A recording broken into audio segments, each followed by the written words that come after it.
on trial. Welcome everyone. Tonight's webinar, Free Speech on Trial. I'm Coffee Wright. I'm a member of the Universal African Peoples Organization, a former candidate for United States Senate, and the director of the Missing Persons Task Force headquarters. And I'll be tonight's moderator.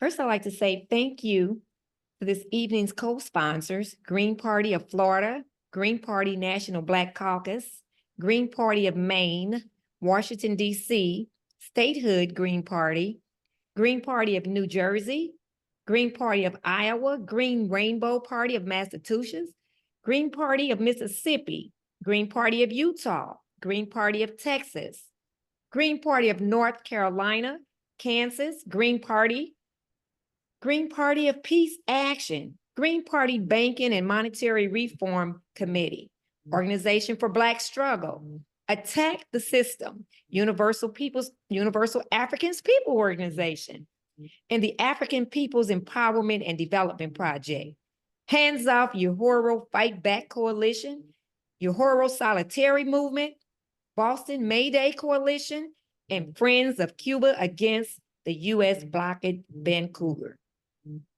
We will be hearing from Jill Stein soon.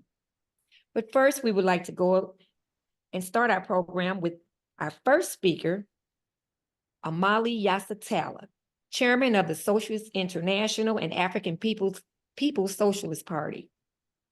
Chairman Omali Yeshitela has never stopped fighting for liberation for African people everywhere. Beginning in the 1960s, he's founded the Burning Spear newspaper, authored numerous articles, pamphlets, and books, led campaigns in the name of African working class, and mobilized community fightbacks. And he mobilized community fightbacks against police violence. He made reparation a household word with the Tribunal and Reparations of African People in 1982. He founded the International People's Democratic Uhuru Movement and launched Black Star Industrials. Today, as the leader of the African Socialist International, he leads the worldwide movement for liberation of African and Africa and African people everywhere. Welcome, Chairman Yeshitela. Thank you. Thank you so much, Coffee. I see that Jill Stein is on. So we could, revert to the original program if that's whatever is preferable. I'm able to work with it, but I just saw her pop up and. Well, we can keep going. Let's start with you, sir. Okay, that's fine with. Okay, once again, welcome, everyone. Please, let's all together welcome. Thank you, Chairman Yeshitela. Thank you so much. As Coffee Wright has said, my name is Omali Yeshitela, and I am the chairman of the African People's Socialist Party and the African Socialist International, which is the way the African People's Socialist Party is recognized internationally as a single organization with offices and organizers throughout Africa, throughout Europe, certainly in France and in England right now, but with footprints in Belgium and Germany and Sweden, Holland, et cetera, and within the United States. So I appreciate being able to be here and to participate in this discussion about free speech being on trial. I have an immediate interest in this issue because I will be going to trial on September 3rd here in Tampa, Florida. I'm currently in St. Petersburg, Florida. I'm in the house that was attacked. Well, my house, I was not here in St. Petersburg when it was attacked, but there were scores of armed FBI agents who broke into the house, who carried out all kinds of materials, cell phones, electronic devices, things of that sort, and whatever else they could find in the house. And they were in this house for several hours. This case that immediately, as we are familiar with it, is something that came to public attention on July 29th, 2022. And that is when at 5 o'clock in the morning, a pre-dawn raid was made on my home in St. Louis, where my wife and I were sitting planning the day. And this loud noise came from outside, out of the dark, demanding that we should come out with our hands up and our hands empty, and that it was the FBI that was making these demands. I went downstairs to be met with armored vehicles and military attired, mostly white men, with assault weapons, armed with laser targeting devices that were pointed at me and with red dots bouncing off my chest, and certain that they were going to kill me, as they had killed Fred Hampton in Chicago in 1969 in a similar fashion. They occupied my home. They broke windows. They broke into the door. They were using flashbang grenades throughout the neighborhood, terrorizing the community. They occupied the porch of the people next door, put tape on the doorbell video so nobody could see what it was that they were doing. At the same time they were doing this, they went over to our office on the South part where you are right now, Coffee, and South part of St. Louis. They attacked our Solidarity Center there. They knocked down doors. They used flashbang grenades as they had at my home in St. Louis. They held at gunpoint Jesse Neville and his partner, his wife now at gunpoint, and they ransacked their apartment, and they did the same thing to the home of Penny Hess and her housemate also in South St. Louis. So it was a terroristic attack that they made, and they went to the home of Akilia Nai, who is the leader of our work in St. Petersburg, Florida.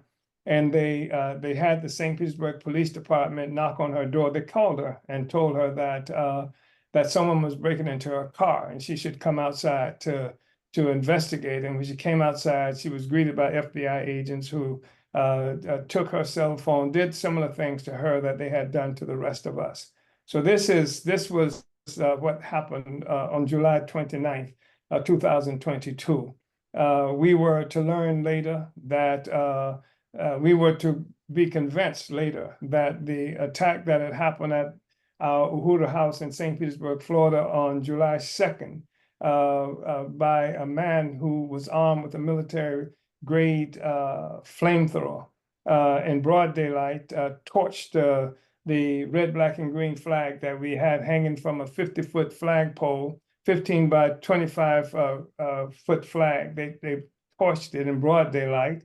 And the police, because we caught it on video, the police had to do something. So they got somebody and they refused to prosecute him for arsoning. They said that it was a criminal mischief and that was the best they could do in terms of charges. So this is the kind of thing that happened initially. And right now, we are charged with being Russian agents. I am. All of the work that I've ever done for the struggle of African people for 60 years or so now has been obscured by the fact and it's negated by this charge that I'm working for Russia. I'm not doing anything different today than I've ever done. They said I'm working for Russia because I went to Moscow twice in 2015 to attend an international conference sponsored by a non-governmental organization that was dealing with the issue of self-determination of various peoples. There were people and organizations from throughout the world that were present there, from Puerto Rico, from Ireland, from any number of places, and I was one of them representing the African community here and throughout the world. And they said that because they said at this moment I became a Russian agent and in the employ of Russia. They said that we ran two candidates for office in 2017 and 2019, Jesse Neville and Akilia Nai. Jesse for mayor of St. Petersburg, Florida, which is less than 300,000 people, and only about 18, maybe 20% of those African people We ran them for the first time in history, put reparations on the ballot. They ran unity through reparation. They ran against gentrification because they're pushing out the African community. They've nearly since that time made the African community disappear in St. Petersburg, Florida. So they said the Russians paid for that. Because when Frantz Fanon's daughter, leading an institution of the United Nations, toured the United States, investigating the conditions of African people in this country, we toured with her. We went to every place in what we characterized as the winter encampment. We followed that. We went to Mississippi. We went to Washington, D.C., went to Chicago, Illinois, and one or two other places. And we slept in tents in the cold, what have you. We took vans of people with us. And these were hearings that Fanon presided over that attracted hundreds of African people to come out because they wanted the world to know the condition of African people in this country. And we were there also, and we spoke at some of those events. And so they said, and we took petitions asking people to sign them that would charge the United States with violation of the United Nations Convention on the Prevention and Crime of Genocide against Black people. They said the Russians paid for us to do that. And so these were the kinds of things. Now, I'm going to just say quickly, for the purpose of this discussion, for the purpose of this legal case, and we have to fight the legal case. Our lawyers say that for the purpose of the appeal, we have to say even if what they said was true, that is protected by the First Amendment, that we did nothing that would have violated the First Amendment of the Constitution. So I'm going to say that, but then I want to say we didn't do what they said we did. What they've done is use some facts, like I did go to Russia, like we did do the tour, to obscure the truth. And the truth is that Black people have been fighting around these questions that they accused us of being paid by Russians to do, and we have been doing it for more than 100 years. And we had a situation, I mean, they attacked Garvey for the same reasons, striking out to be independent, free from U.S. colonialism. They attacked W.E.B. Du Bois and put him on trial of using pretty much the same law that they put together in 1917 after the successful Russian Revolution. They attacked Paul Robeson. Historically, they have attacked African people using this bogus charge that somehow Russians or somebody else have employed us to fight for our freedom. And the truth is that we don't know if Russians ever had to face bombings of their schools, of their churches to get to participate in the vote. We don't know if Russians had to face high-powered water hoses, children just for trying to vote, or that children were bombed in churches just for trying to vote. The fact is that Russians can't teach us anything about that. That's something that America taught us about. That's our history here.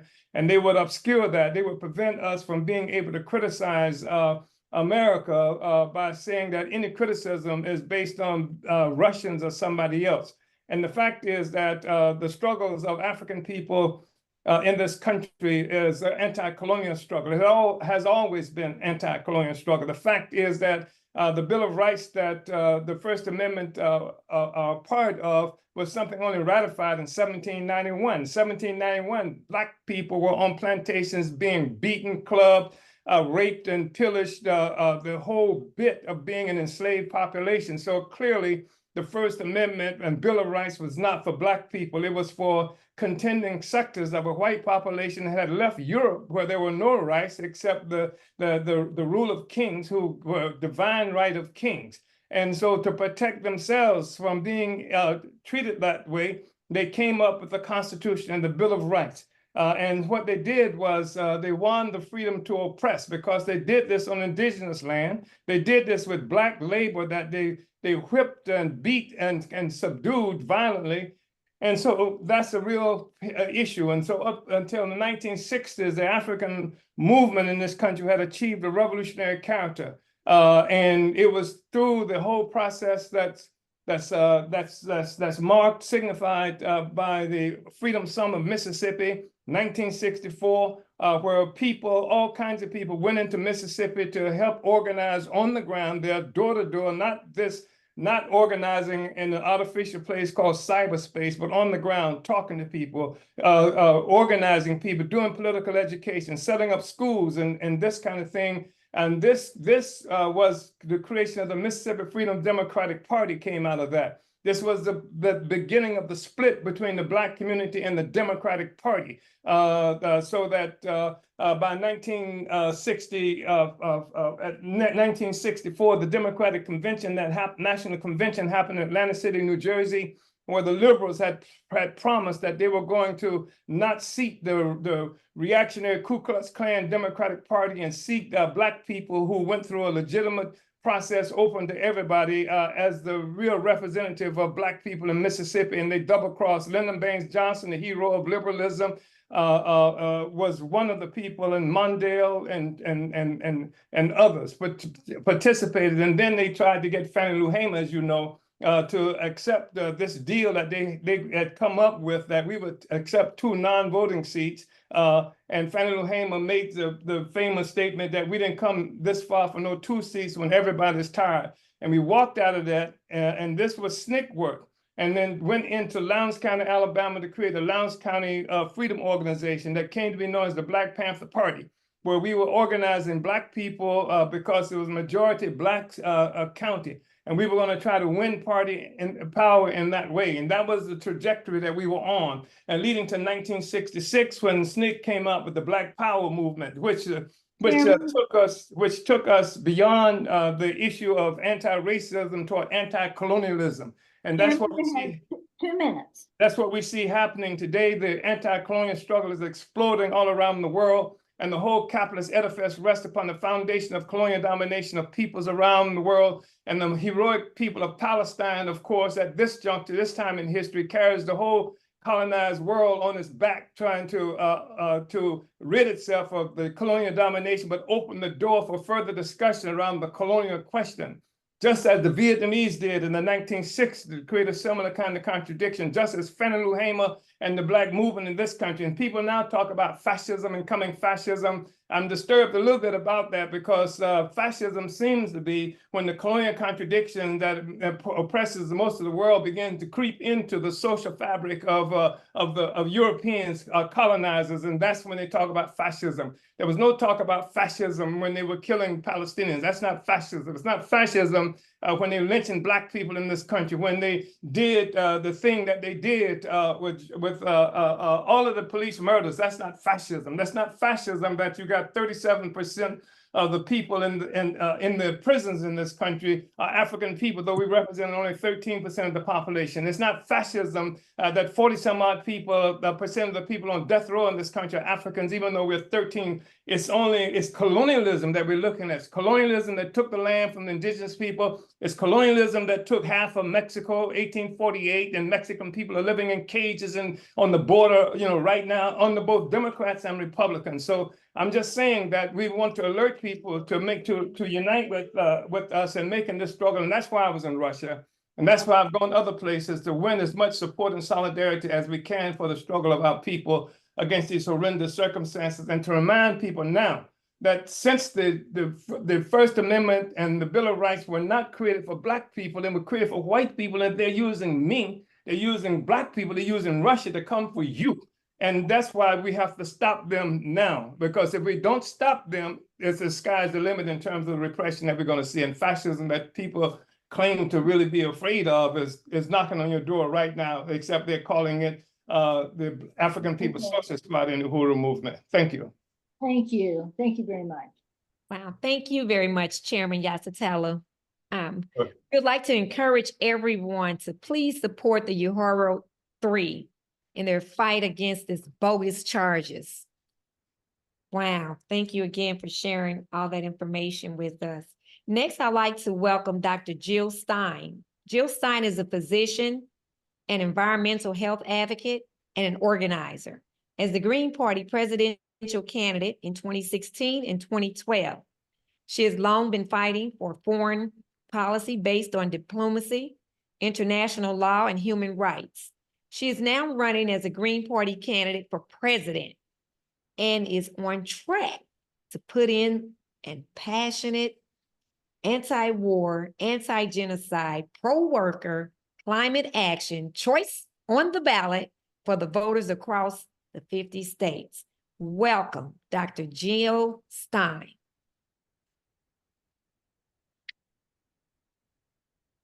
She's muted. You're muted, Dr. Stein. Okay, how about now? Great, thank you. Thank you so much, Coffee. Thank you, Chairman Yeshitela. Thank you to the Missouri Green Party and everybody here tonight to, to look at this crisis of free speech on trial, which is really democracy on trial, which is the empire doubling down to, it's a war on democracy here at home. It's a war on working people. It's a war on communities of color. It's a war on indigenous people, in the same way that empire is really conducting war around the world. And as Chairman mentioned, that this is a time really of rebellion. The countries of the world, the global South in particular, is not accepting its status as subjugated peoples, as peoples who've been colonized, who've been subjected to economic colonialism in particular, most recently. These are devastating policies of the United States. And that includes as well the overt wars that we are running. The US has a policy described as full spectrum dominance. That means that the US shall dominate all military competition, that we will dominate economic competition, that really all spheres of interaction will be dominated by the US, that we will be the sole power across the world.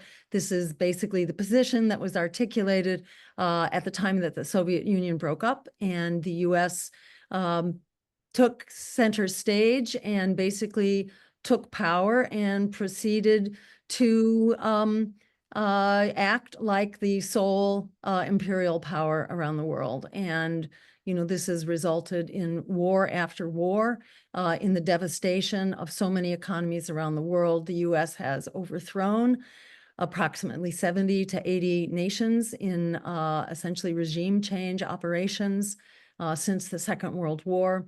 We have sent our military 250 times in just the past 30 years, and that's according to the Congressional Research Service.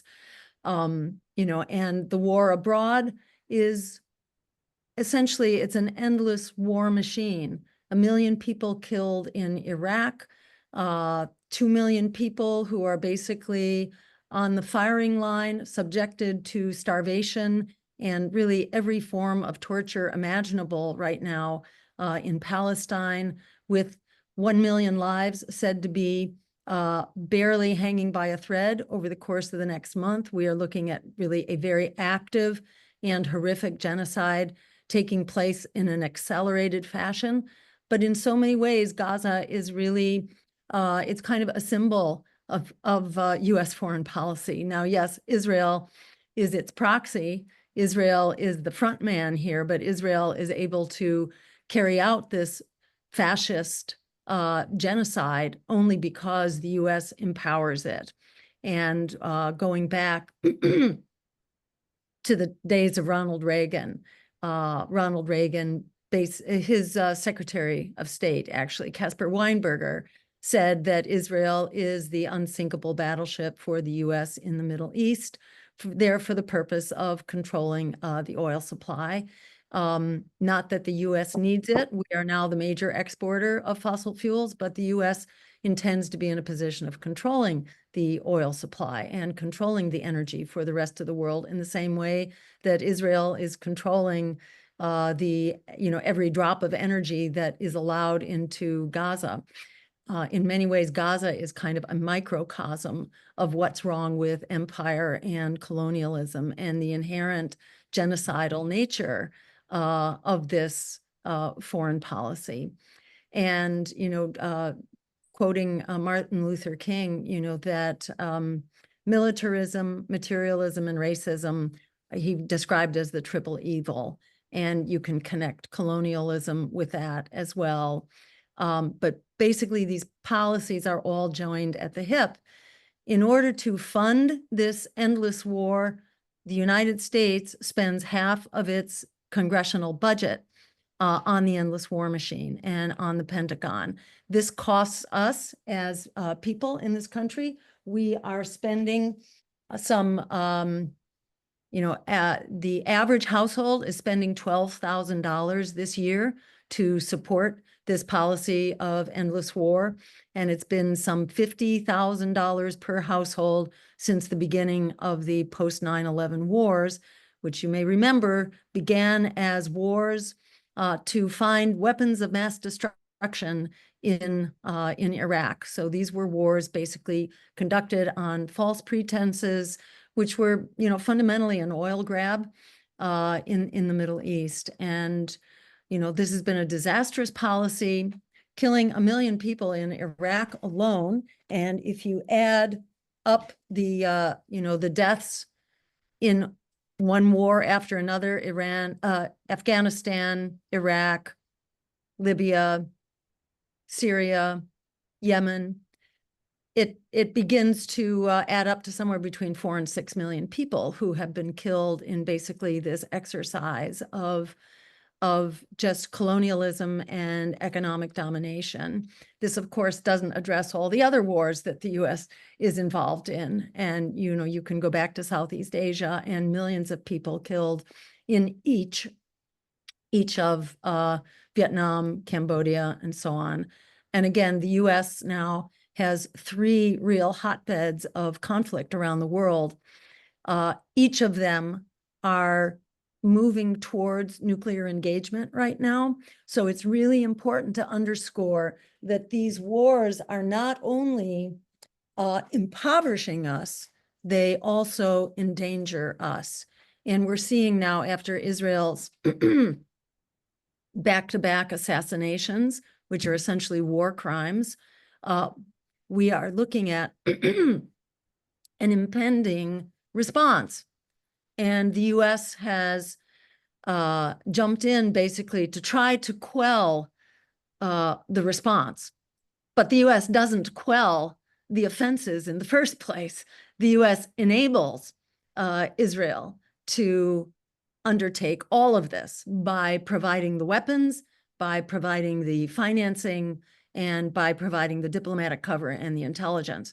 So, Dr. Stein, you have about a minute left. thank you. I'll just end this to say that yes, democracy is on trial because that is the flip side of empire abroad. The war abroad goes hand in hand with the war at home, which is a war not only on working people and people of color, it is also a war on democracy. And yes, we hear all the time about how Trump will bring fascism, but he doesn't have to bring it. It's already here. And, it's very important to stand up and to help defend Chairman Omali and the Uhuru movement, who are on trial unfairly. In the words of Martin Niemöller, first they came for the socialists or the communists or the gypsies or the homosexuals, whoever you want to cite. First they came for them, but I was not a gypsy, so I said nothing. Then they came for the communists and I said nothing because I was not a communist. And he goes through the whole litany, and then they came for me and there was no one left to defend me. And, I have great, sympathy for the position that the Uhuru group is in. There was an effort to try to criminalize my campaign after 2016. And, I was accused of being a Russian asset. They tried to find a basis for charging me. I was investigated for 3 years by the Senate Intelligence Committee. They could not come up with that detail. They were looking for some little financial widget that they could hang their hats on and charge me, and they couldn't find anything. But, the whole thing was so very intimidating, and I was never invaded. I did not have a home invasion. I didn't have drones, buzzing through my house or around my house.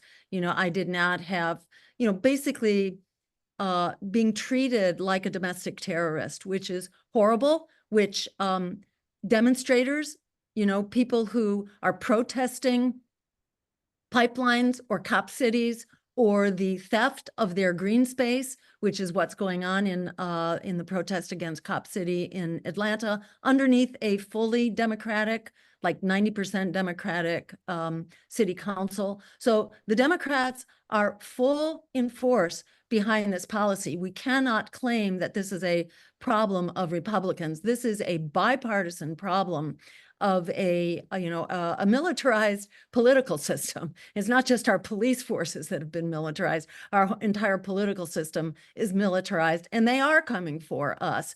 The draft is back. They have brought back the draft. The draft is now automated. You are being signed up. Your kids are being signed up, and they know where you are. They renewed, all the abilities that they have to spy on all of us. So it's really important that we exercise solidarity right now, and we need to show up, be there. I will be there for the trial and the day before the trial on the 2nd and the 3rd of September. I really urge everyone to make this case a focal point of our defense of our democracy, which is on absolute life support right now when they are coming for basically political activists and political parties simply in order to silence us and eliminate competition. So thanks to everyone for being here tonight, and I look forward to the rest of the discussion. Thank you so much.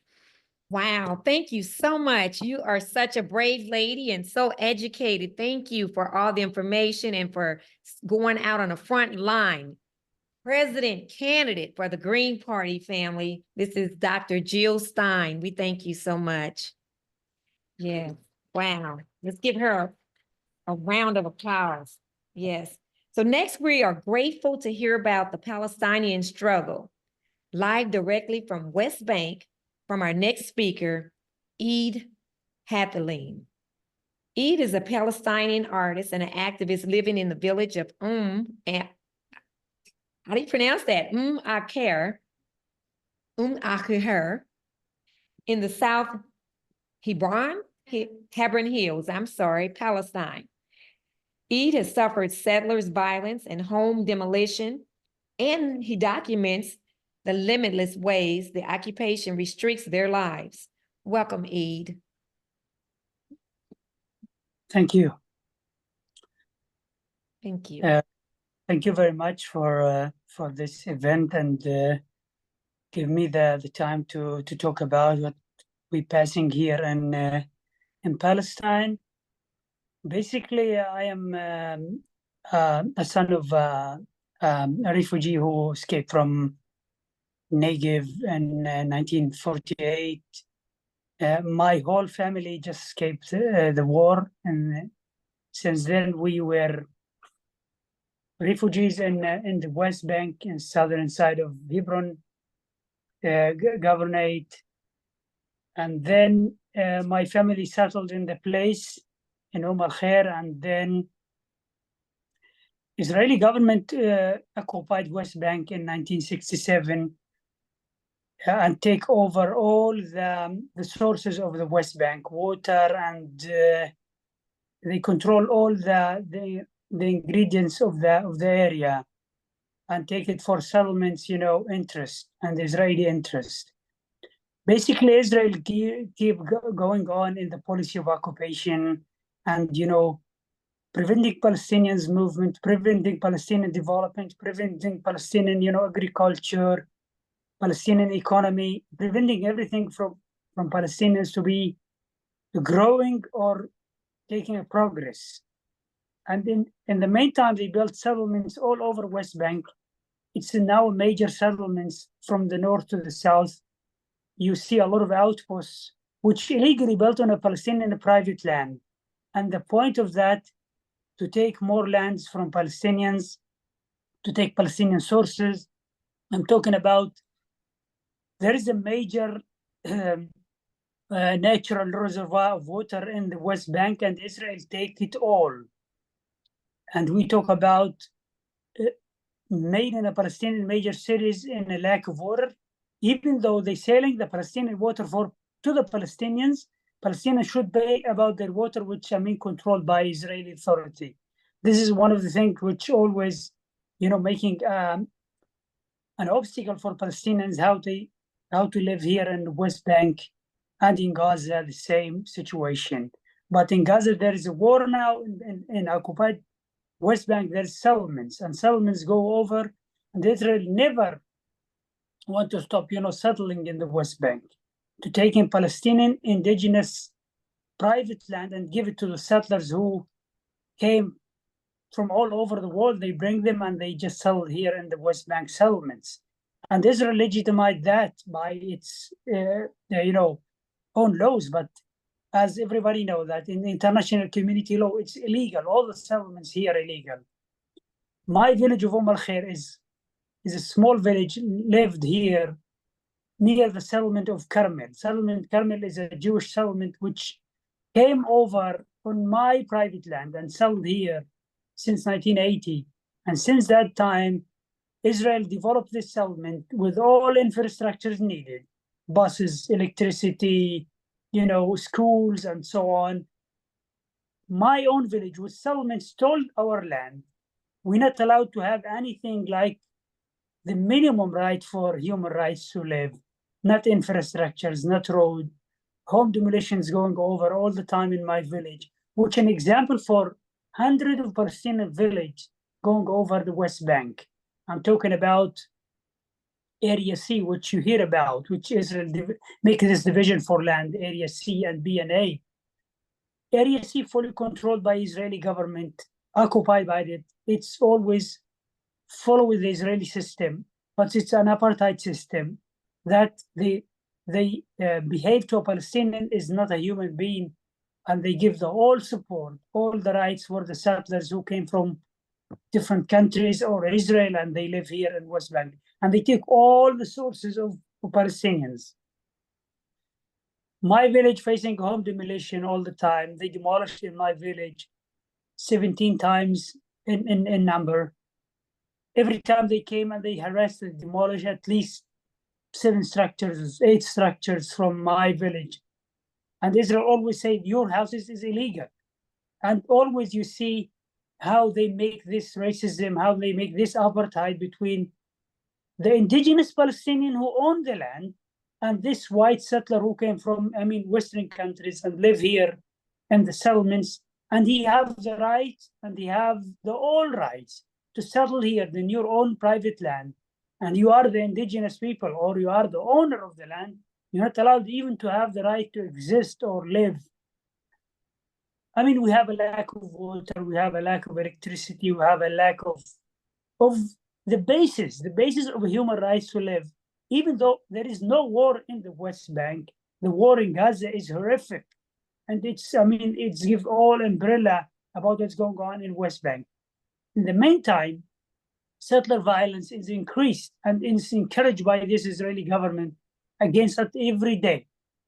Every week past here in West Bank, village and towns, settlers make their horrific crimes. They burn homes in North. They burn homes of Hawara. They burn, they shoot people. They kill them. Even though these Palestinian people were, peacefully do not harm these settlers. Settlers nowadays is like a gang. They have all the support and they have all the guns and military support by the IDF. And they do a lot of crimes on behalf of Israel, on behalf of the Jewish supremacy, which they use. They are Zionists, they are not Jewish, basically, because we have our Jewish colleagues and friends who stand with us also in a different side. But these settlers, they say it all, we are protecting the land of Israel on behalf of Judaism and, Jewish. But they are all, fake and lies. Settlers do crimes, they attack people, they attack my family many times here. They beat my colleagues, they beat ladies, they beat people, they stolen our animals, they stolen our, sources. Every time they do that and nobody tried them or take them to jail or at least to the court.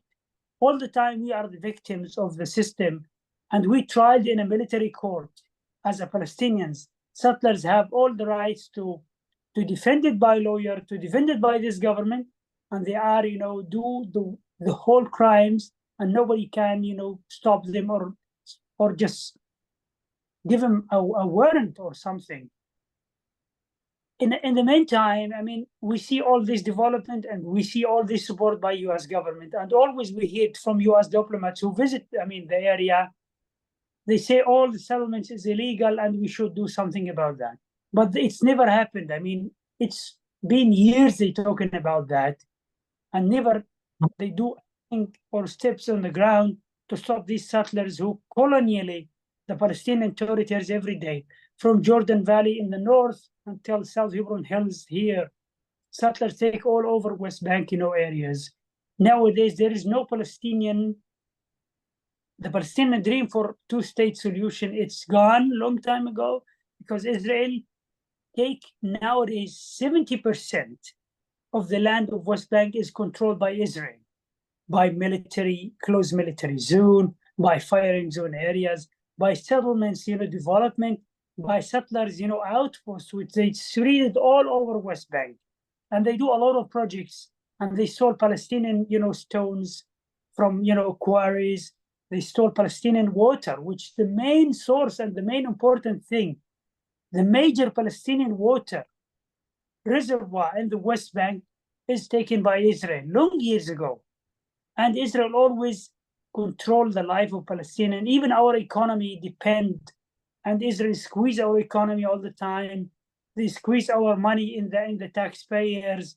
We have millions of dollars held by Israel government until today, since years ago, and they didn't want to release this money to our government, and we have lack of employment. We have lack of employment, didn't get their payment in the time because Israel hold the money. It's like sanctions Israel do all the time against Palestinian society. Not just, Eid, you have one minute left.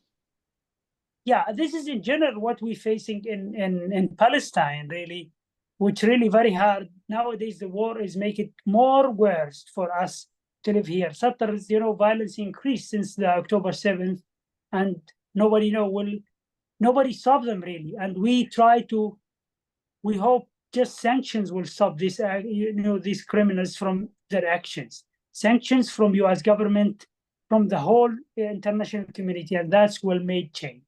Thank you very much. Wow. Thank you so much, Eid. I mean, we appreciate that you made the time to speak to us in the middle of the night, or where you are, it's what, 4 o'clock in the morning? Yes. Wow. Thank you so much. We really appreciate you and letting us know exactly the real deal of what's going on, because we hear so much fake information through the media. But we thank you for sharing this with us, and you stay safe. And we say, free Palestine, free Palestine. We're on your side. All right. Well, next up is our speaker is Tara Haska. Tara Haska. Tara is an indigenous lawyer, activist, organizer, water protector. She's a tribal attorney, land defender, and climate justice activist. Tara is the founder of Guinea Collective and Indigenous Woman, two-spirit-led frontline resistance to protect our motherland earth. Welcome, Tara. Thank you for joining us. Hey, Burju, Ginawa, Shabawekwe, and Dajnakazma, Kwandidim, Gurjing and Dunchaba, and Burju, and Danawe Maganaduk. So, hello to everyone. Hello to my relative. Actually, I have a few relatives that I can see on this call. All the Indigenous folks. Really want to give thanks and appreciation to the speaker before me for continuing to resist. Your existence is resistance, and you are a stubborn reminder that Israel just cannot defeat the indigenous people. Your existence defies that. I guess I'm thinking about language and how my people were savages. We were savages. We were uncivilized. We were, the brutal attackers on the prairies and all of that. The folks who were literally just living off the land, right? In a way that paints us as completely no understanding of the world around us. And now these days they call us domestic terrorists. They call us people who do not understand the way things are, right? Like we get told again and again about the way things are. We have two choices. If we don't vote for Kamala Harris, we're voting for Trump, right? Like it's just a binary. It's a binary choice. We're told that we're supposed to accept diet fascism, right? Like that it's okay that you have the gentleman who spoke at the very beginning about this horrific situation of complete illegality, right? I think about one of our relatives that I just talked to today who's been charged with domestic terrorism down in Cop City, right? And that ongoing case of an egregious attempt to steal rights from people to organize, to demonstrate, to assemble. I was just out in Virginia a few weeks ago fighting charges for resisting the Mountain Valley Pipeline, which directly feeds Elbit Systems, right? And is inherently connected to the war machine. Listening to the pipeline's lawyer who's separately suing us in a RICO style suit, suing a bunch of activists and grandmothers and college students for $4 million a piece, telling me that protest is basically equated to murder and that my child's life is less important than industry, right? Like these are things that are still happening here in this so-called beacon of democracy. But what I see, despite all of the attempts, and I think they are very well coordinated attempts to remove the rights to assemble and a mechanism behind it of cop cities popping up everywhere, right? Like I think that the elites at least recognize there is growing unrest, whether it is for failure to address climate crisis or the most simple needs like housing and water. I mean, you can only push people so far. You can only squeeze people so much. And I think they're aware of that. And I think what I've seen in the last few weeks alone has been empire responding to grassroots people, right? Like that's how you end up with a former IDF soldier not on the presidential ticket, right? Like on the Democrats' presidential ticket. It looked like it was going to be Shapiro, right? And then you have all these grassroots activists that are saying, no, like we're absolutely not going to accept that. You see people walking back their words. You see the most elitist folks on the planet being forced to comment on Gaza and the horrific situation of Palestinians, commenting on Palestinian children, which is all that we see on our feeds, right? Like that's what the news is. If we're not looking at the mainstream news, you just open your phone and there it is. There's a genocide unfolding in real time. And I think seeing those small concessions from people who are actively and completely in bed with groups like AIPAC, with groups that are, Lockheed Martin and the war machine and having direct investments themselves and like that portfolio, right? Like that whole system, the people that are sitting in governance that are directly complicit and corrupt, being forced still to make commentary because of us, right? And being pushed to maybe consider a different path. I think that's incredibly powerful, right? I mean, been fighting pipelines for almost a decade now, oil pipelines, and trying to protect our lands, our homelands across Turtle Island, and have seen that we've turned pipeline into a dirty word, right? Like that projects are now automatically controversial, that companies recognize that we are a growing force to be reckoned with, and that their attempts to squeeze our rights, I think, are a reaction to that. right? I mean, I think Israel being exposed to the world for the brutality and horrific suffering that they have enabled for 76 years, is now on the world's display for everyone to see, right? Like they might still have unlimited weapons from the United States, but they are quickly losing their social currency globally, right? Like we can see what's happened. And when you see folks like the UK looking at pulling out their weapons distribution, I mean, that's power, right? Like that is real power. I think that's the power of this party, right? Of a grassroots party that is committed to environment and to people, to working class people, to our solidarity and our connectivity to each other. I think that our solidarity and connectivity to each other globally is what keeps so many of us going, right? Like that we are not all lost, that we do still care for each other so deeply, that some of us are willing to give anything, give up our freedom, give up our bodies. Some people give up their lives, right? Because we still care so deeply. I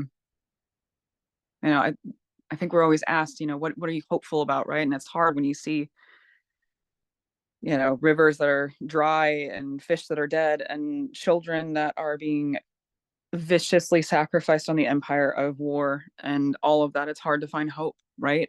I find hope in seeing so many people that care so deeply. That gives me so much hope. And seeing a new generation that refuses to compromise what we should never have compromised in the first place, right?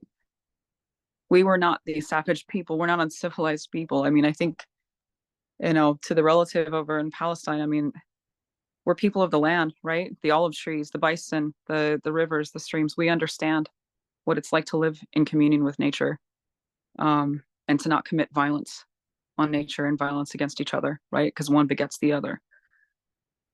So, yeah, I'm deeply grateful for the space and time, and I look at it like it's land back, right? Like that's how it's going to be, right? We have to do land back. We have to stand with each other. We have to protect each other. And our liberation is forever intertwined. None of us are free until we all are. Thank you much for the time and space. Wow, absolutely. Wow. Let's give her a round of applause, family. That is so true. None of us are free until we're all free. Thank you, Tara, for your leadership protecting land, water, and the environment. America was built on stolen, indigenous land. Land back, land back, land back. Our next speaker is Renee Johnston. Renee is a weekly show co-host for Black Liberation Media, an educator, research about abolition, and organizer. She's the leading researcher on the expansion of cop cities in the United States. Welcome, Renee. Thank you. And thank you for the time. And because there is so much visual to this situation with the cop cities, I am going to be the person who does a screen share because I do want folks to be able to see what is happening. I am actually not, I don't like to call myself the lead researcher of anything. There is now a group of people who have kind of dug full in to try and uncover as much as possible about the number of cop facilities that is currently growing across the nation. And I am not going to take full credit for any of that work. I did do the initial map, which completely unplanned on my part has seemed to have gone viral. But that was not the intention. I just wanted to share the truth.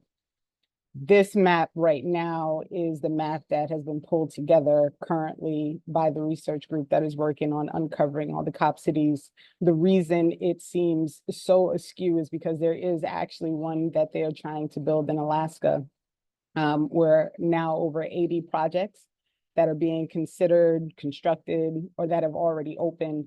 The timeline we picked was 2020. As research has gone on, we've discovered that the funding for expansion of the police state, utilizing the building of these facilities, is definitely up since 2020. It is now at 3.35 billion with a B dollars that they are spending to expand the state of police across the country. The data set can be found on the website isyurlifebetter.com. I will make sure that this PowerPoint is shared with the group so you all can send it out afterwards. But that is the full data set that is available to date. Once the researchers are done with everything that they're pulling together, there will be new data sets available and made public. And the Is Your Life Better site will continue to feed that information when it becomes available. One of the things that I have encountered most, I think, after creating the map and having multiple conversations and doing interviews is people who are consistently asking for me to define what a cop city is. I have held to not doing that. And the reason being that it is really for communities who are living amongst these facilities to decide what level of response is appropriate within their own community. Because that is the intention and was always the intention to share information and to allow communities to organize as they see fit, I am refusing to limit what a cop city is based on size, based on cost, based on anything like that. The information is provided as soon as we discover that there's anything that is being built that is going to support the police state and support the expansion of armed agents of the state across the country. It is going to be added to the to the spreadsheet, and people are going to be notified, and communities can decide if they're living close to this facility, whether or not it's something they want to respond to. I want people to understand that there is a true farce happening with regard to these facilities. A lot of them are being built under the guise of being public safety facilities. They're teaming the police stations up with fire stations, EMT services, sometimes communication services. And all of these things are really set up so that there is something to hide behind as they expand the police state. So I want people to be aware, if they're doing their own research and doing their own, attempts to determine what is happening in their own localities or their state, to just be mindful that you may have to search for public safety, because a lot of these facilities are being hidden behind that title. Another thing that we've discovered is how many of these facilities are being sold as training facilities. As we are all aware and very clear on, probably for most of the people on this, training means nothing when it comes to the police state and the armed agents of the state.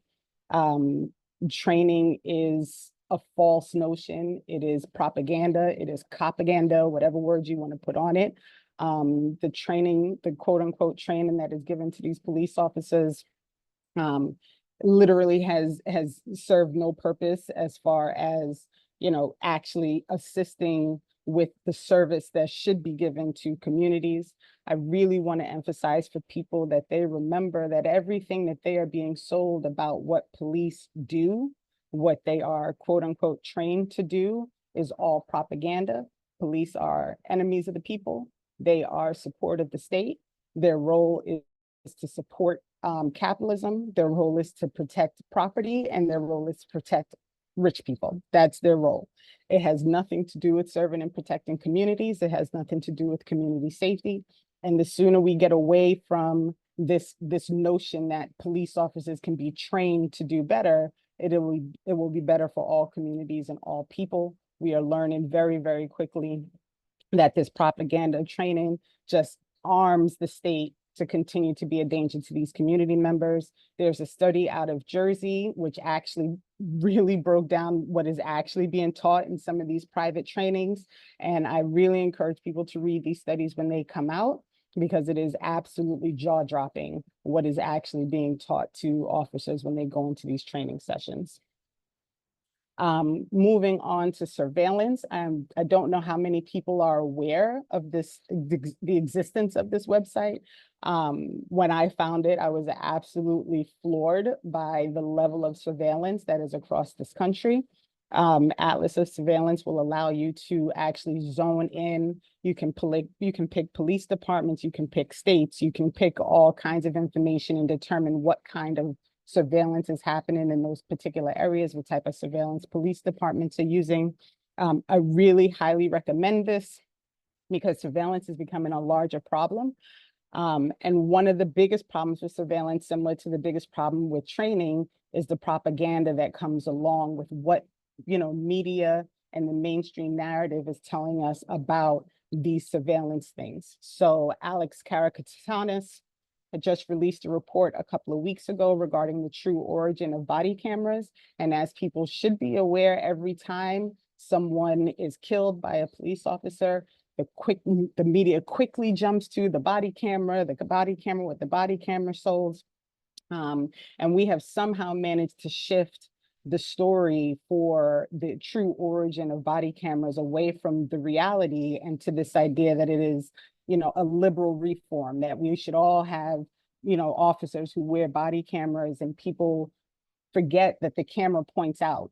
The camera does not point at what the police officer is doing. The police officer and the armed agent of the state is the person who is in control of what you see when that camera is pointed out. And as it turns out, and what Alec discovered in his study in this report, is that the true origin of body cameras, should be no shock, is the companies who sell the platforms that utilize the data that goes in through these cameras. So it has been a sell to try and get these cameras to police departments so that those organizations and corporations can make money off the massive amounts of data that's coming in.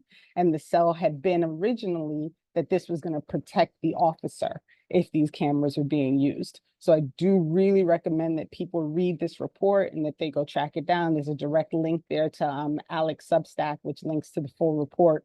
But I think it's important that we start to really break all of these false stories and false notions that we have about surveillance and about the police state. The last thing that I want to really cover is Mapping Police Violence. This is another website, which has been, there are two actually websites now. There's a .us and a .org. The .org website was first. This is the most recent one that was created, and it tracks police killings as they occur across the country. I don't know if people can see the number there at the top, but right now in 2024, at the end of July, we are at 739 people who have been killed by police officers in this country. The number has gone up consistently from year to year. In 2021, it was 1186. 2022, it was 1266. And in 23, it was 1352. Right now, with that number of almost 800, we are on track to continue to move up annually with the amount of deaths that are caused by police officers every year. And it's something that people need to be aware of.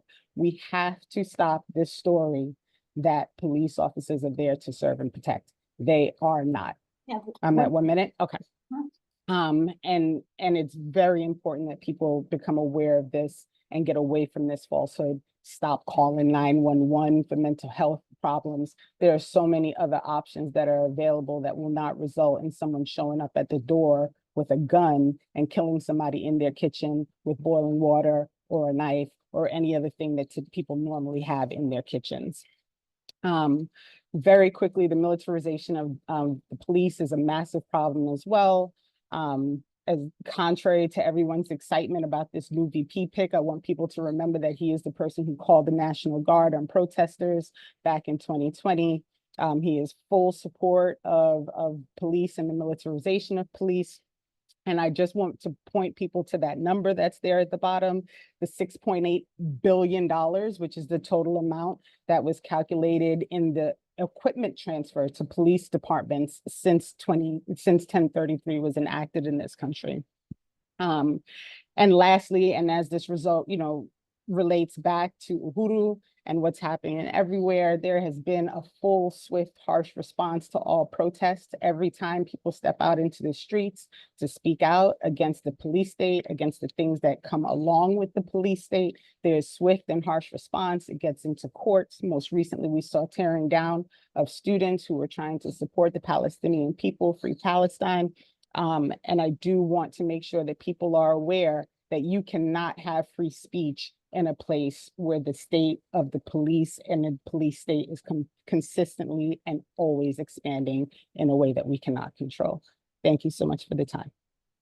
Wow. Thank you again, Renee. I mean, we do need to stop the expansion of these militarized police forces and take another look at the body cams. As you said, we thought the body cams was a great idea, and it seems as with the research that you share with us, it definitely needs to take another look at it. So thank you again. Our last speaker, before we start taking comments and questions from our co-sponsors in the audience, will be Rick Lass.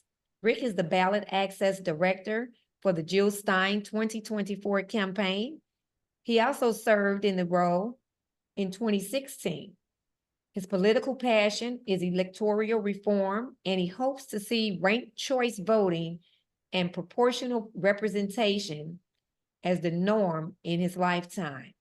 And I just must add that Universal African People Organization has always supported proportional political representation. Welcome, Rick. Thank you. Well, thank you. What a amazing presentation that I've get to close out. Amazing speakers. Thanks to the organizers for inviting me. Trying to tie ballot access for presidential candidates and for other candidates into free speech. I just want to say, if you were told you had free speech, as long as you said A or B, but you really believed C, you really wouldn't have free speech at all, would you? You'd not be able to say your opinion. And likewise with the ballot box, if you want to vote D or R, you've got freedom of choice at the ballot box every election. But if you want to vote green or an independent candidate and they're not on the ballot, you don't have those choices. And that's by design. Let's not kid ourselves. The Democrats and Republicans would rather lose to each other than allow more voices on the ballot box. And it's just like with gerrymandered districts that they do every 10 years. The politicians are choosing their voters, not the other way around. There's so many people. We have some of the lowest voter turnout, voter participation levels in any democracy around the world. And that's because politicians know who vote, and they, more importantly, know who don't vote. And they want to keep those people who don't vote away from the ballot boxes because they know the people who vote and how they vote. And they don't want a whole bunch of uncontrollable new voters coming, which is why they limit our choices. And that's why so many people don't go out and vote, because people want to vote for somebody and they see what I've been calling two crappy choices every 2 years, and they just don't go because they don't want to vote for the lesser of two evils in spite of what the mainstream media tells you. So I'm going to do just a quick rundown on some of the obstacles facing our presidential campaign and every presidential campaign right now. And going back for decades, it's not something new. But first off, we have just ridiculous signature requirements in so many states. We needed to gather 37,000 valid signatures in Indiana. We needed 45,000 in New York in a 6-week period. Illinois is similar. Texas is out of control. California is out of control. There are some good examples, but many, many are so difficult. And then the state adds distribution requirements. So you need to get signatures in every congressional district, or for instance, in Iowa, at least 200 signatures in each of 19 different counties. And then our submission requirements. In many states, you have to go to every single town to drop off petitions to get them verified by the town clerk or the county clerk, then go back and pick them up and then take them to the state. We had to do this. There's 169 towns in Connecticut, over 300 in Massachusetts. Just getting the petitions delivered after the hard work of gathering them is enormous. That means when you're petitioning, you have to have a different sheet for every town or county. So if you're going to a music festival or a sporting event, you might have 10 or 12 petition sheets that you have to keep track of and ask everybody, what town are you in or what county are you in? And then the towns look at every signature and compare it to the voter registration form. And if you're confused and you want help, you're probably out of luck. I called the Illinois Secretary of State Board of Elections with a simple question, or so I thought. They said, we can't give you legal advice. You'll need to consult an attorney. And it's just, they're not here to help us. They don't want us to succeed. And speaking of help, the Stein campaign and other campaigns worked very hard to get matching funds from the federal government, which is a process of gathering financial donations in at least 20 states and getting a minimum number of dollars in each state And then we would get that money matched through the checkoff on your income tax form that says you want to donate to the Presidential Election Fund. Well, we succeeded. We got a letter from the FEC saying congratulations. And then not even 9 minutes later, we got another communication by email saying, unfortunately, the fund is frozen and we don't know if or when we're going to be able to get you the money. And we relied on that money. You know, we're not going to get volunteers to get 45,000 signatures in 6 weeks. We needed to count on paid petitioners, which is a problem unto itself that we can talk about. Probably not tonight. There's some other challenges we're facing, which are really unwieldy forms and unclear forms where the voter has to swear that he knows or she knows that the candidate is qualified to hold the office. Well, how is just some citizen at a music festival going to know whether Jill Stein is actually qualified to hold the office? And that's just one example of many. And the other obstacle the state's put in is making us list our vice presidential candidate on the petition before we even circulate it, and also with our presidential electors in a lot of states. So they just do everything they can. And I could give examples of all these, but I'd rather take the rest of the time. Well, for the other thing is, once we're through the government, then the Democratic Party steps in and challenges our signatures. So in Nevada, we turned in nearly 3 times as many signatures as were required by law. Nonetheless, the Democratic Party sued the Secretary of State and the Stein campaign, saying we shouldn't be on the ballot there. And it's going to cost us tens of thousands of dollars to defend our perfectly legitimate signatures. And all they're trying to do is waste our time, take our money, and use up our energy that we need for so many other things. So I like to end sort of on positive notes. There are solutions to these problems if we can create the political will. Colorado, Louisiana, Florida, a couple other states, all you need is a state party, set of bylaws, a list of officers, and in some states, a minimum number of members, like 1,000 people. Easy peasy, and you're on the ballot. That's the model we want. And then the petition form can be simple. In New Mexico, Alabama, other states, it just says, I want to see the Green Party candidates on the ballot.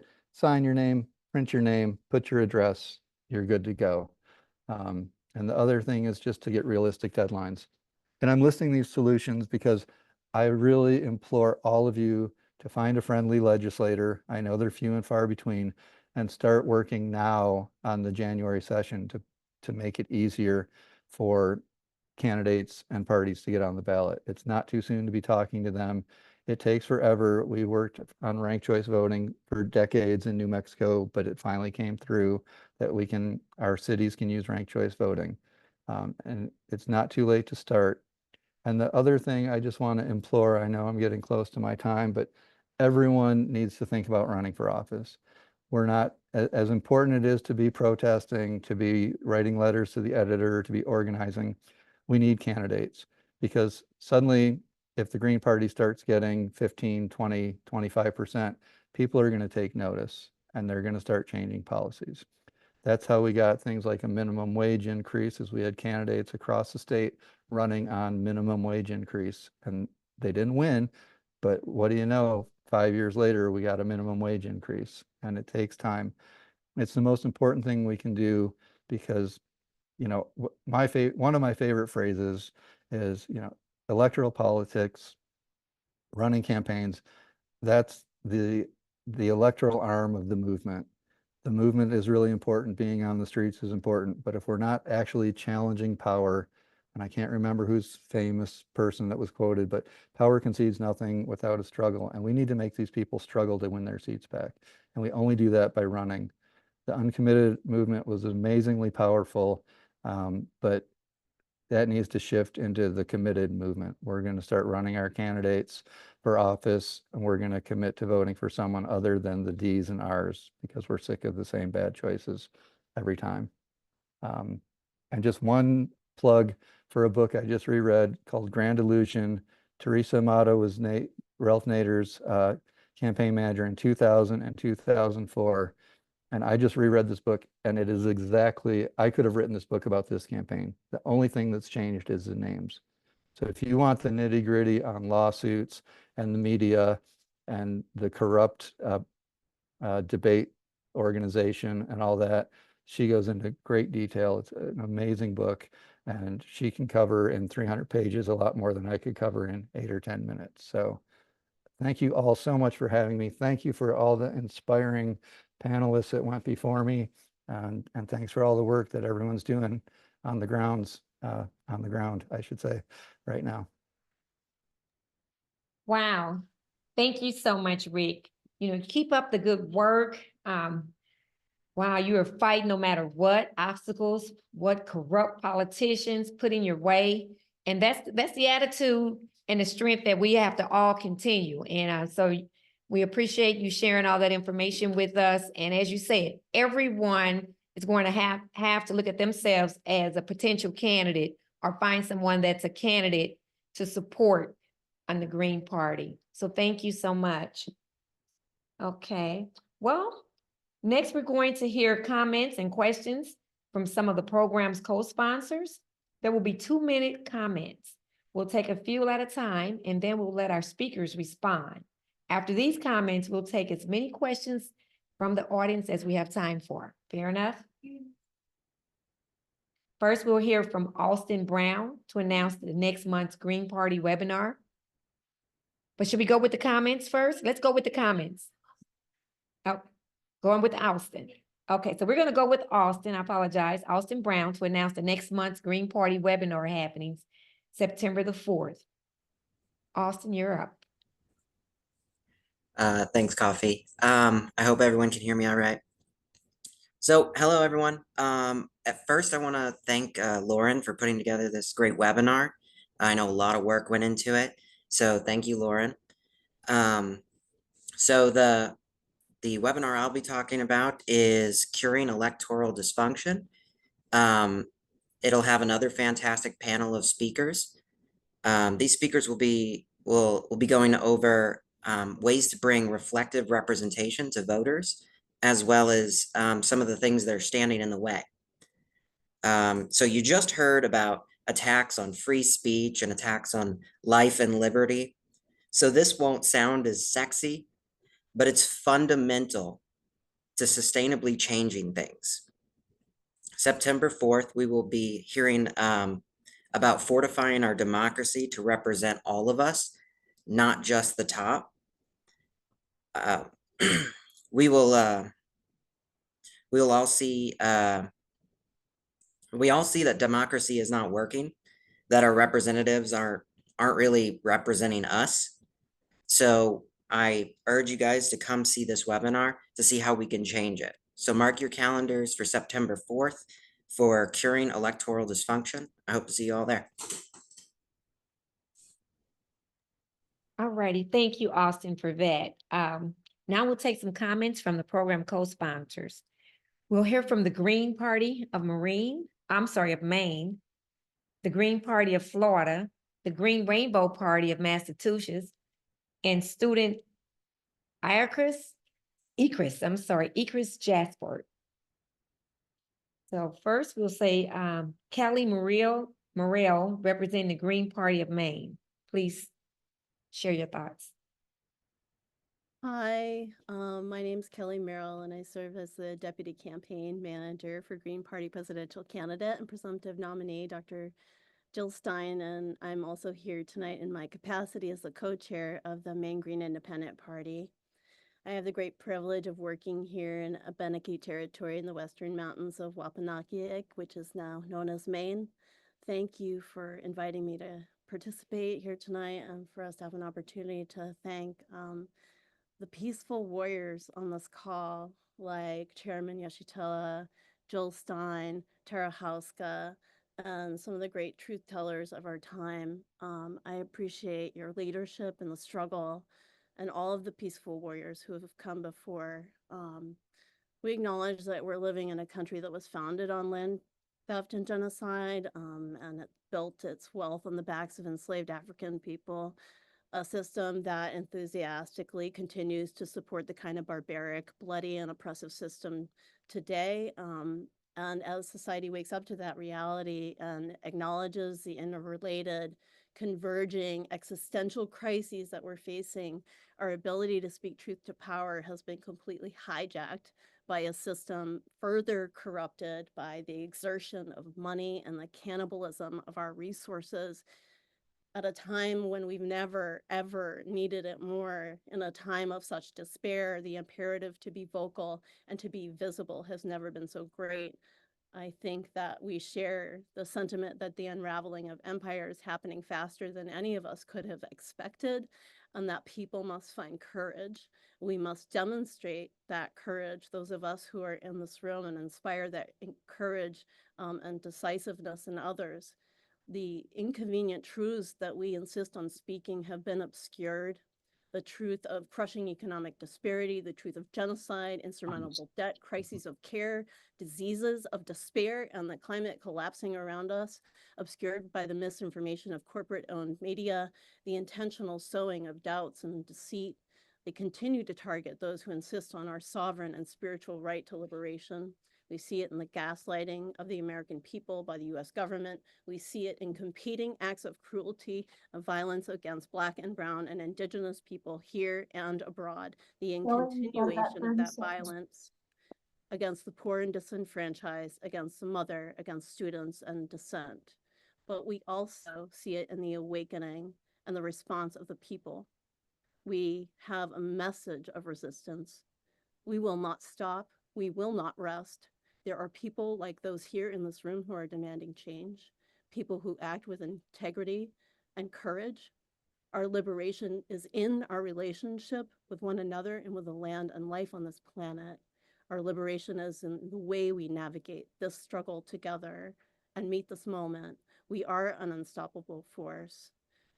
Thank you so much for the time to appreciate everybody on this call. Free Palestine, hands off Uhuru, and land back. Thank you, Kelly. Thank you so much. Jennifer Sullivan, representing the Green Party of Florida.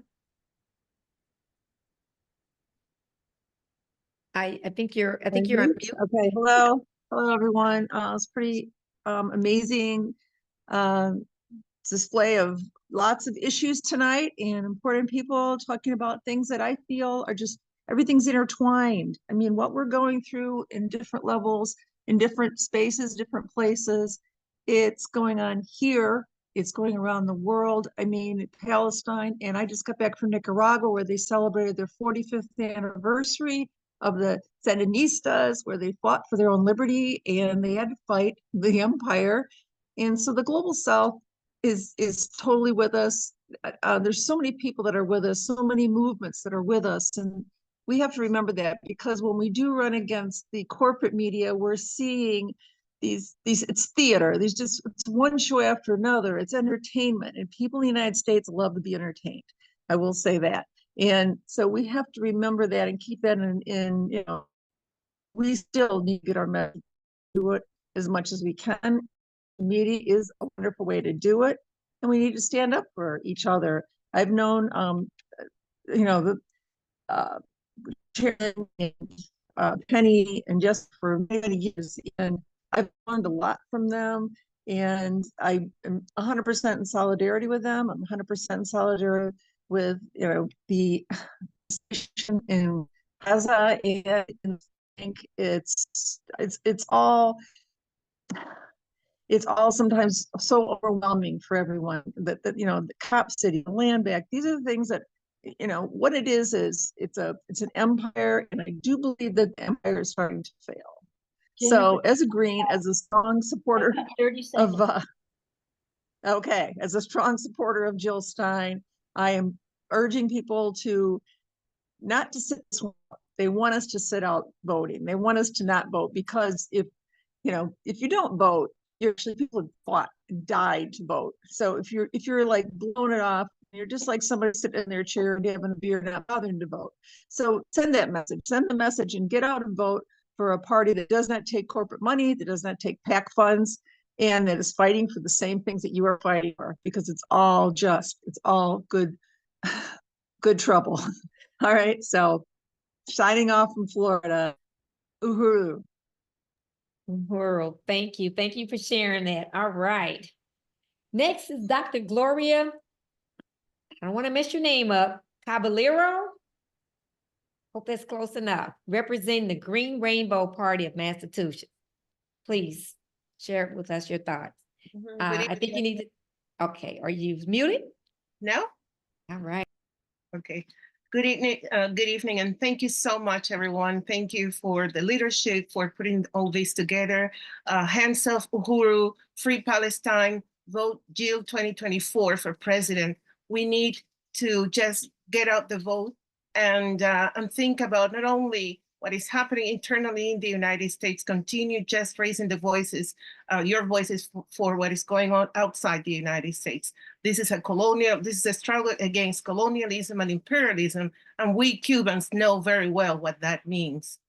62 years of embargo and economic sanctions, 62 years of seeing our families, broken because people leave their country looking for better conditions, 62 years trying to stand up against this humongous, enormous, powerful country, that is being fighting a small island of 11 million people who just try to have their speech, say their language, their bodies, their food, their songs, say, we are a sovereign country. We come from slavery. We come from liberation. And our project is only ours because we are sovereign. We are a sovereign nation.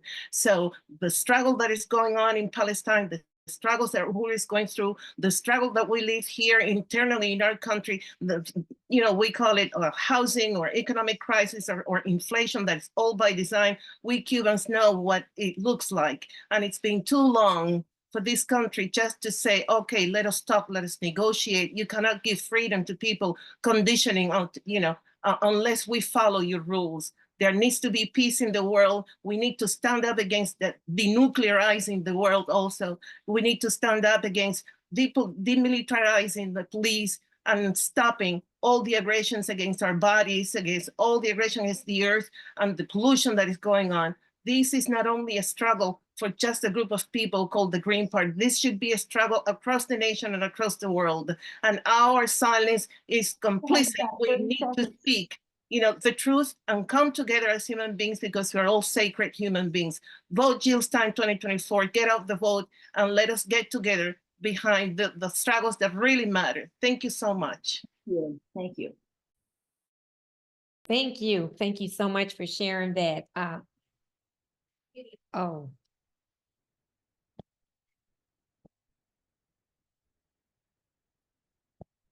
Thank you so much for sharing that information. I heard it all. It's wow, Cuba has came a long way, but we still got a fight in our hands, family. Next up is Akaris Jasper, a student that's being targeted by USF for protesting for Palestine and for supporting the Uhuru 3. Please share with us your thoughts. Thank you. I want to say thank you for letting me be here. I am being targeted by the University of South Florida for being part of a pro-Palestine demonstration that took place on April 29th and April 30th on the University of South Florida campus, where students peacefully took over space and formed an encampment at the university. And at 5 p.m. on the 30th, the collection of 6 different police jurisdictions opened up on these students with tear gas and rubber bullets, absolutely brutalizing them, arresting 13 different individuals, some of whom weren't even linked to the protest, which just shows how ruthless police are, that they just see anyone and immediately their eyes just go straight for blood, go straight and reach out to brutalize. And this has not been something that's just been at the University of South Florida. This has been all over the US, all over the world, frankly. Any pro-Palestine demonstration has been shut down with brutalization consistently, but that doesn't mean that either the student movement or the movement for Palestine overall is going to stop, because it won't. The movement for Palestine is so strong and so courageous and forthright because we know that what we do here is nothing compared to the genocide going on in Gaza, nothing compared to what our Palestinian siblings, brothers and sisters, mothers and fathers are going through on a daily basis under Israeli occupation. So we keep strong, we keep moving, we do not stop. And I just want to say thank you again for having me here. Jill Stein, 2024, Hands Off Uhuru, support to the student movement, and thank you to my leadership within all that I will do work to, including the Uhuru Solidarity Movement. Salute to Chairman Omali Yeshitela and Uhuru. Thank you for my time here. Wow, thank you and all the students for standing strong in support. We really appreciate you. We thank you, and we're gonna fight to the end. No one is free until everyone is free. We'd like to ask, do any of the speakers want to respond to those comments? We'd like to ask that you keep it at 2 minutes, but if any of the speakers would like to respond, we would love to hear what you have to say.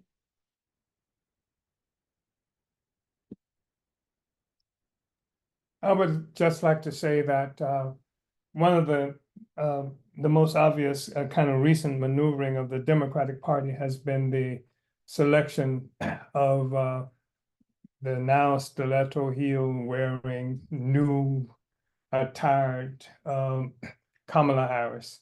And while it is clear that this is an attempt to resurrect the Democratic Party, where the bosses, the money interests that they now refer to as the donor class, which is the bourgeoisie, have decided that they cannot use Biden effectively anymore with the crisis that this whole global system is going through. So Kamala Harris is obviously designed to rescue the Democratic Party. That's losing Black folks, that's losing young people, and that the people turned off by this grotesque murder in Palestine being one of the reasons. But it's about more than that. It's an attempt to resurrect the entire electoral system because the choices that people have been the Democratic Party, genocidalist, which was very clear, and the Republican Party, which is headed by this person who is grotesquely undemocratic in so many different ways, just grotesquely, vulgarly. So the system itself, people have felt like there are no alternatives, there are no choices. And the reason they would feel like that is because everything is at work to make sure that nobody can hear us. They can hear what we have to say. So there appears not to be an alternative. What I want to say is that what we have to do is recognize ourselves as the alternative. With the Greens, with the Uhurus, with these various entities out there fighting against the system. We are independent. That's the thing that's so critical about this now. They don't control us. We are independent voice, and we have to understand ourselves as the alternative because people have to have confidence in a future, and they can't see a future if they think that they only have Biden or they only have Trump to choose from. We are the alternative, and that's how we have to understand and present ourselves in the world. So that's part of what I would say, just in terms of the dilemma that some people seem to find with this electoral process right now. And it is a dilemma, a huge, magnificent dilemma that they are stuck with at this very moment. It's their problem. So we solve our problem by representing ourselves and the people independently of them. Uhuru. Thank you. Thank you, Chairman. Dr. Jill Stein, please speak. You're muted, Jill. Thank you. I'll piggyback on what Omali was saying there. There is such a full court press going on right now to sell the Harris-Walz ticket as like, Obama 2.0. This is like hope and change all over again. This is, a completely vacuous campaign that was not elected by anybody. Nobody cast a single vote for Kamala Harris.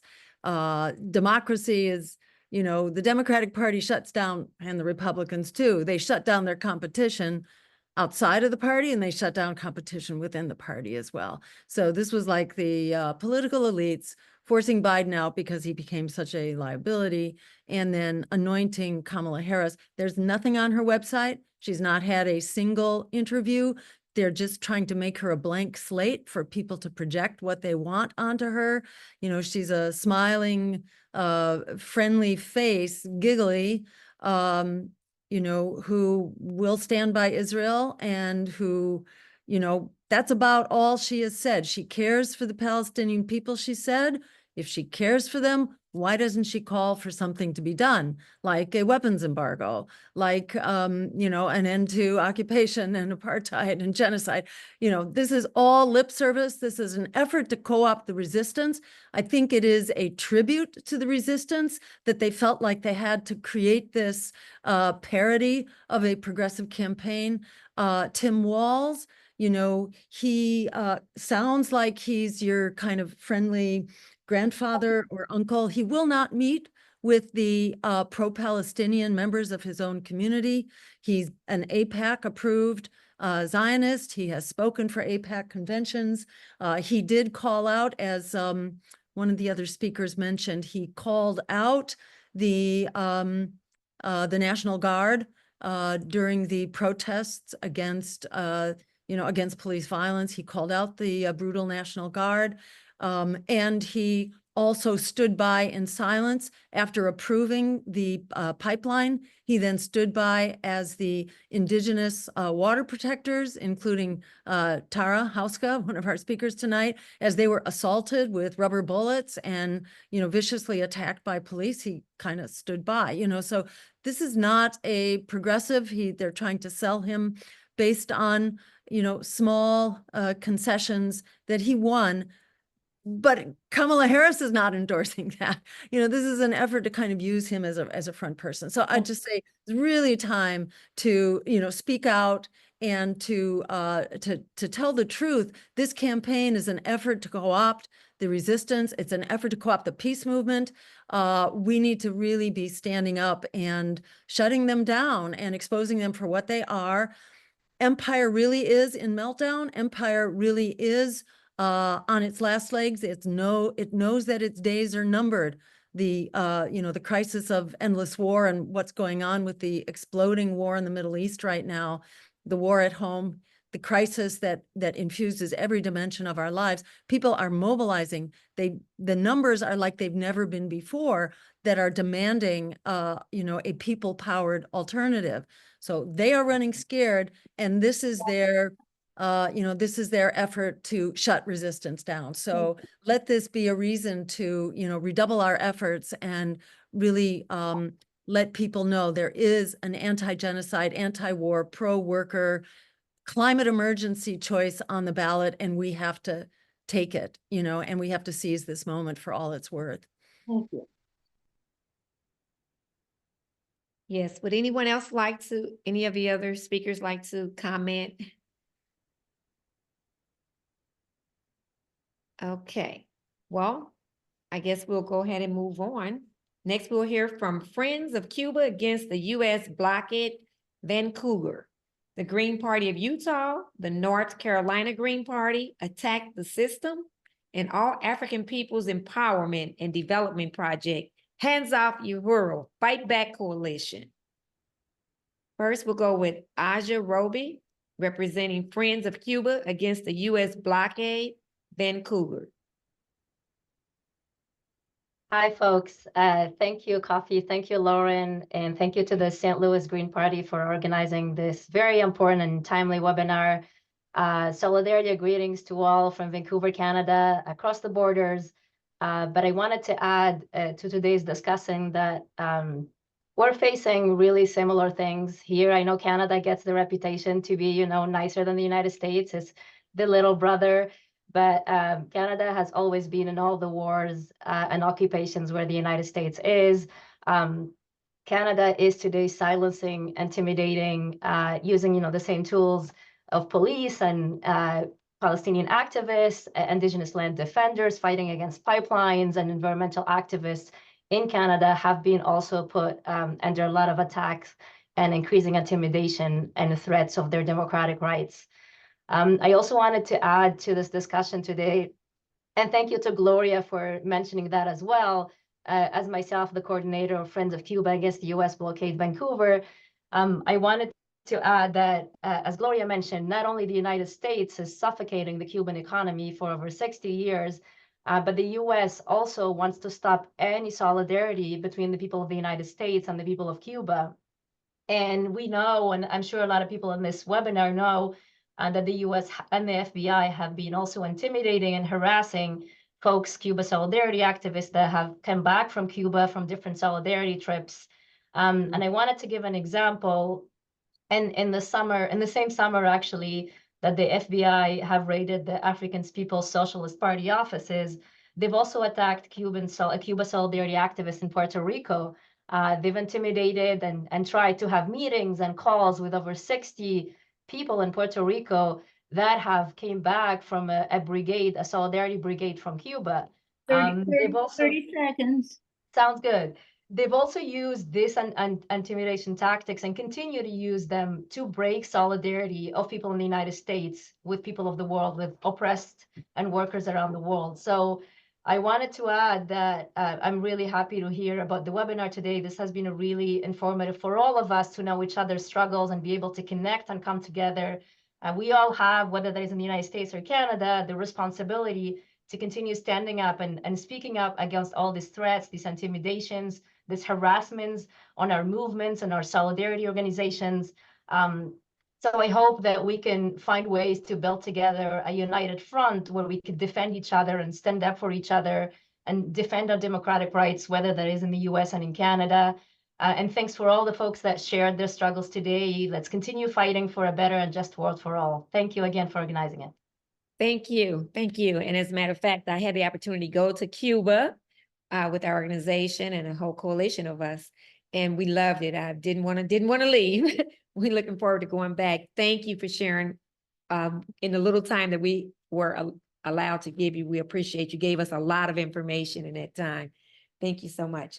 Next is Russ Wagstaff, representing the Green Party of Utah.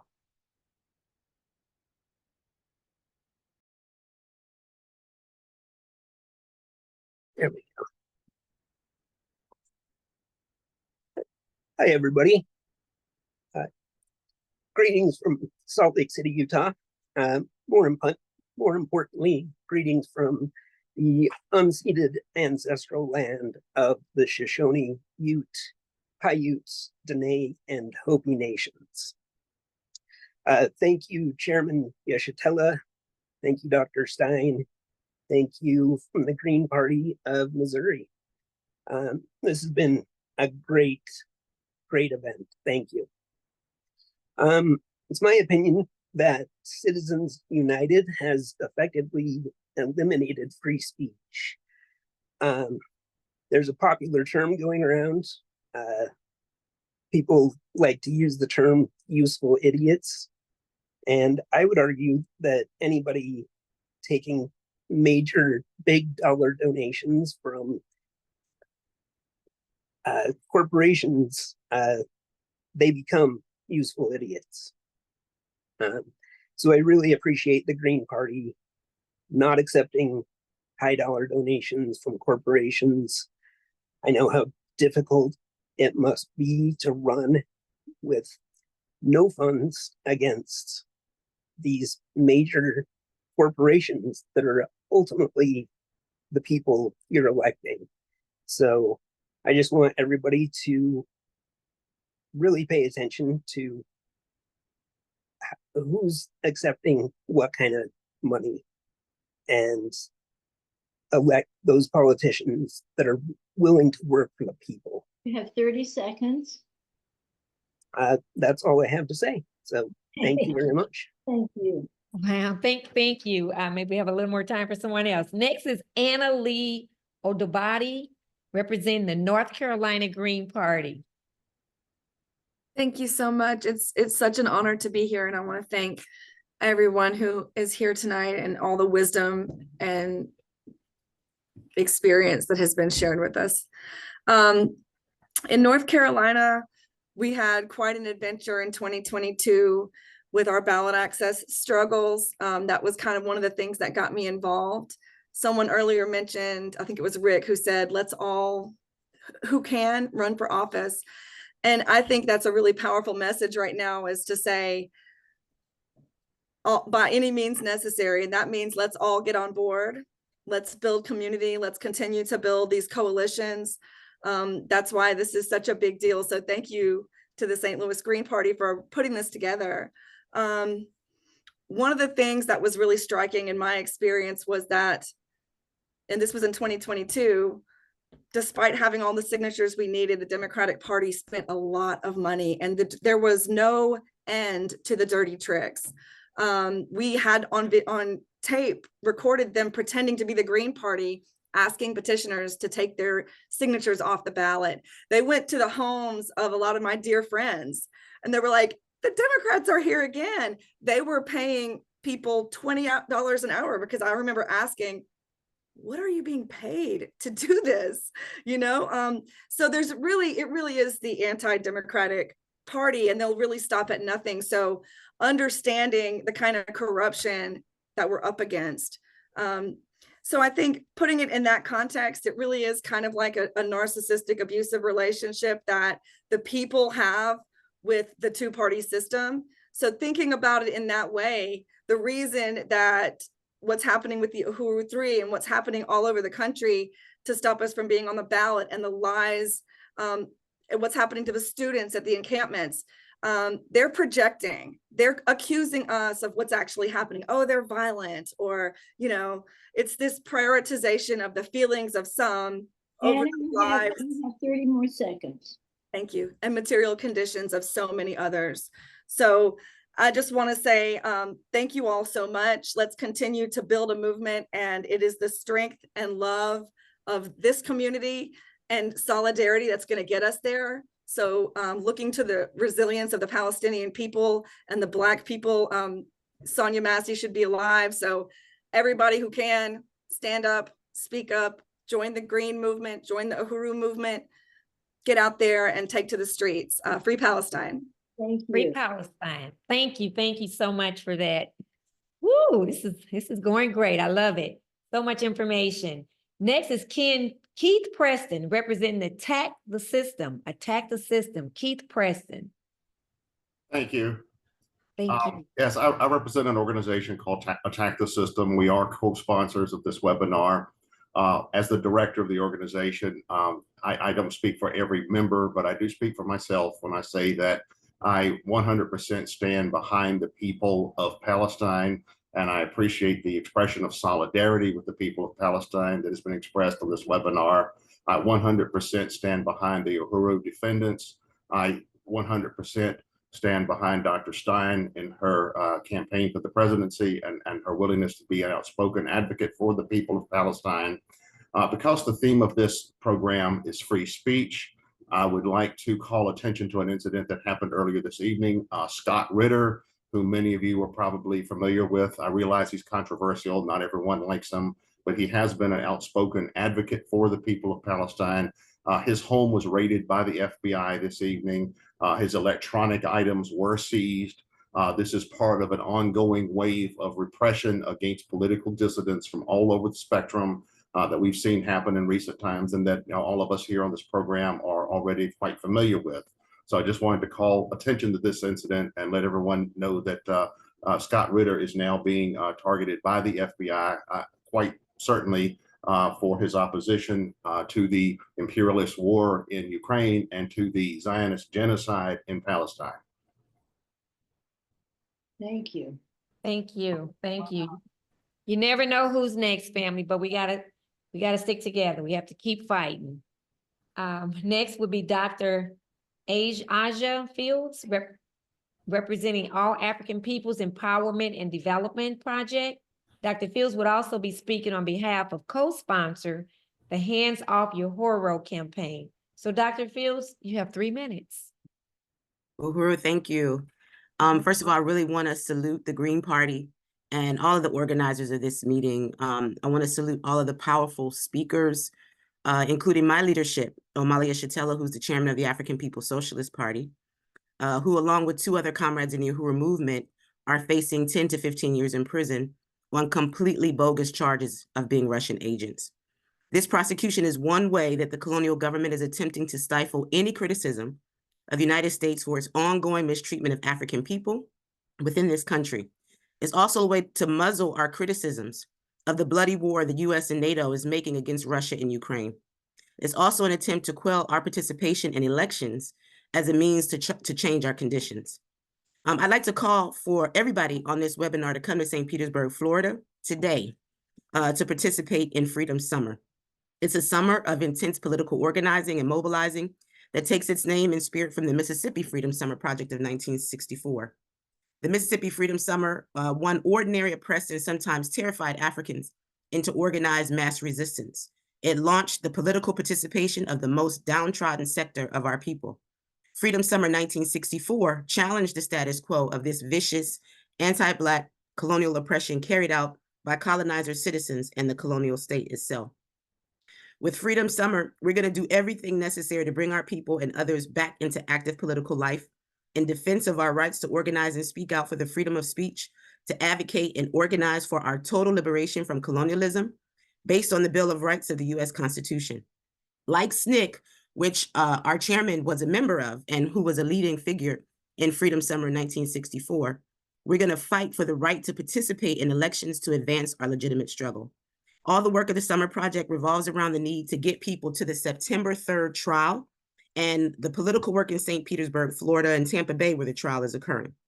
Participants will not only support the case up to the time of the trial, but will be engaged in on-the-ground work, rallies, and forums throughout the duration of the trial, which has been scheduled for 4 weeks.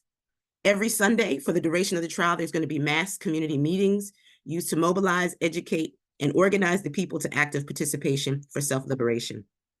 We really believe that in order to win this case, our lawyers have to be armed with the obvious political support of masses of African and other people whose participation to the state that we know who the real criminals are. We must put the state in a position that every effort made to railroad the Uhuru 3 by targeting constitutionally protected speech and actions exposes the rot of the system and deepens the crisis that has already driven it to frenzy. Yeah, 30 seconds.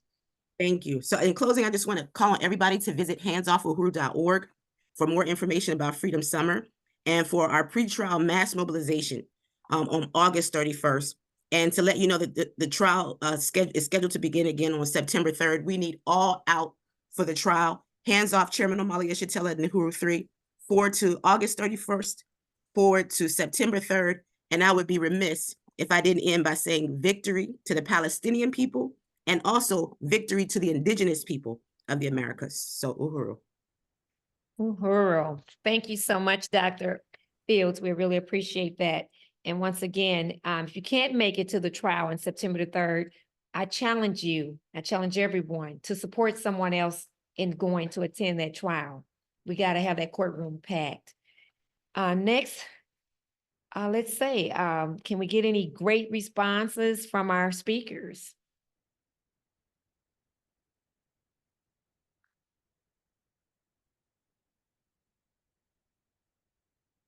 Please, by all means, Madam President. If someone else wants to speak, I'll yield because I already did, but otherwise I'll just jump in. Yeah, I want to follow up on the comments. I think it was from Anna Lee about, the efforts of the Democrats to throw their competitors off the ballot. And, the term is used, dirty tricks, as if this is something like a trick, as if this is just, kind of an entertainment thing, or it's cute or something like that. This is what authoritarianism looks like. This is what tyranny looks like. This is how tyrants basically sabotage their competition. And, what Anna Lee was describing was caught on tape because the Democrats, pretending to be the Greens, called the chair of the Green Party, telling him that they were the Greens and that he was supposed to take his name off the ballot. They were telling the Green Party that they were the Green Party, acting officially to get names removed from the ballot. So it was like really hysterical. And this was caught on tape and this was used in court. And the Democrats were actually found guilty. Now, what were they found guilty of? They were found guilty of supposedly operating with, quote, dirty hands. They should have been found guilty of fraud, election fraud. How is this not election fraud? How is this not more interference than what, Russian social media was accused of, which was basically, irrelevant tweets and Facebook postings that had nothing to do with the election, and much of it was posted after the election. So there was a whole report on this. Much was made of Russian supposed interference in the election. That report, 30 seconds. I'll just say quickly, that report was written by a so-called cybersecurity agency, which was then exposed for having committed fraud themselves in the Alabama special Senate election of, I think it was 2017, if I'm not mistaken, where they had pretended to be a Russian interference operation, Democrats who were pretending to be Russians interfering in the election. And when we found that out, we told the Senate Intelligence Committee that they needed to disavow that report, which was the basis of accusing me and others of benefiting from Russian interference. It was written by a bogus cybersecurity company that themselves pretended to be Russian interference and interfered in a US election. So it's just to underscore how unbelievably corrupt the political system is, how important it is that we stand up.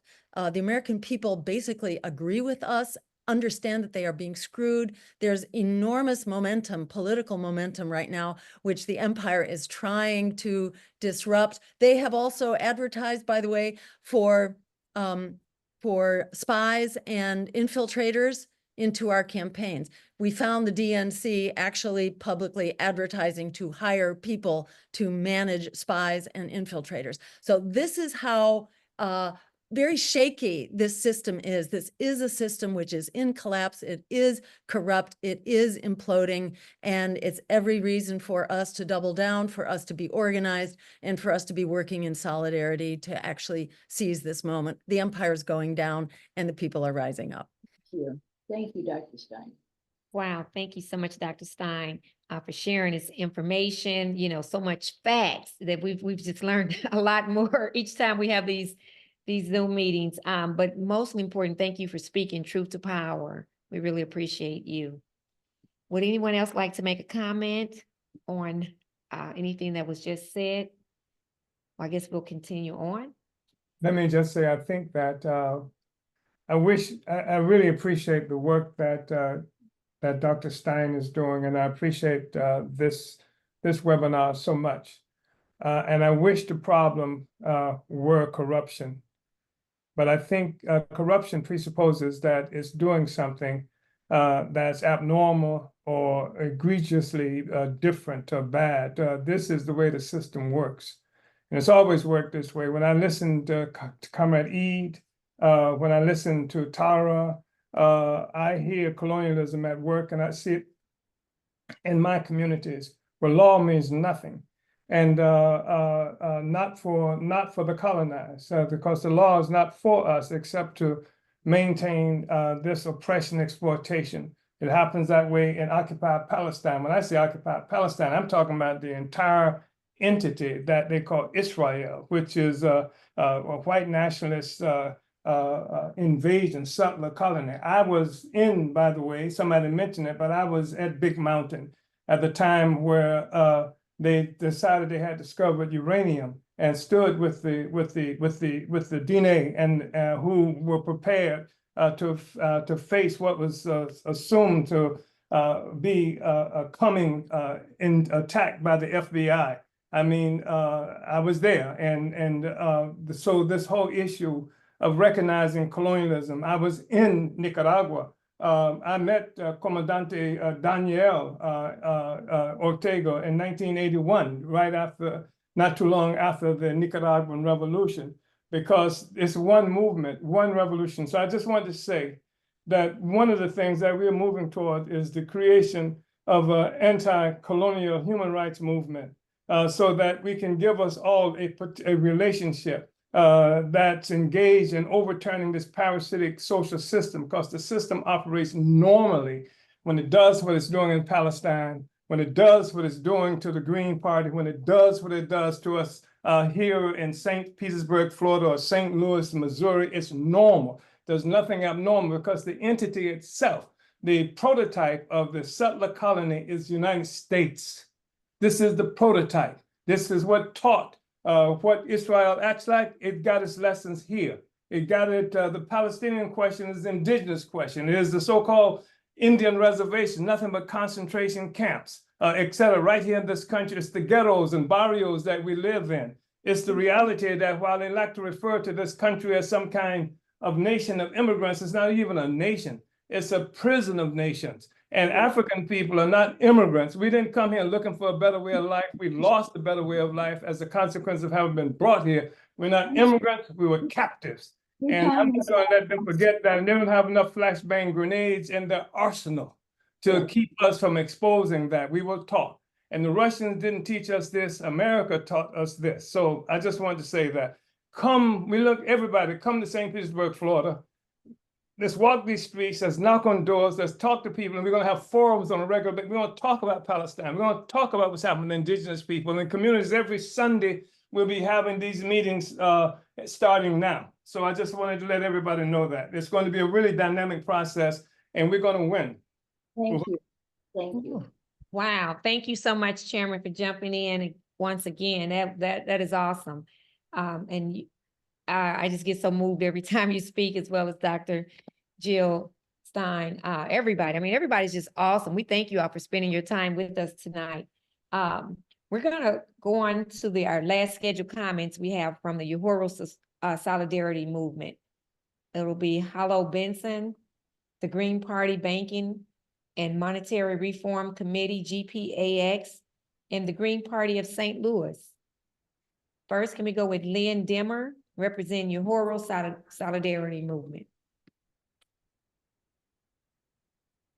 Room. Yeah. Do you want to mute your?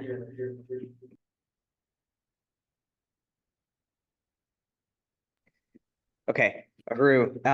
Thank you for that. And I really want to salute all of our speakers so far, Chairman Omali Yeshitela, Jill Stein, and all of the amazing comrades that we've had speaking and participating on this call. And all the work that the Green Party has done to mobilize for this August 31st trial and for this really important case, that is happening on September 3rd, the free speech case of our time. My name is Len. I'm the chair of the local St. Louis branch of the Uhuru Solidarity Movement. And we stand unconditionally with our leadership, the African People's Socialist Party, and we recognize that this is an attack on the African Revolution and an attack on freedom of speech for everybody. And we are committed to building a massive movement of white people who stand with the African Revolution and who fight for the right of freedom of speech. And we know that the US government is targeting Chairman Omali Yeshitela because of his more than 6 decades of work to rebuild anti-colonial movement worldwide, and they won't succeed in making him a political prisoner. And they've also attacked the African People's Solidarity Committee Chair Penny Hess and USM Chair Jesse Neville, which is an attack on the strategy of winning white people to the right side of history. And we're not going anywhere, and we will continue to build the Uhuru Solidarity Movement under the leadership of the party and continue to fight for reparations to African people and struggle against colonialism, whether in North St. Louis or Gaza.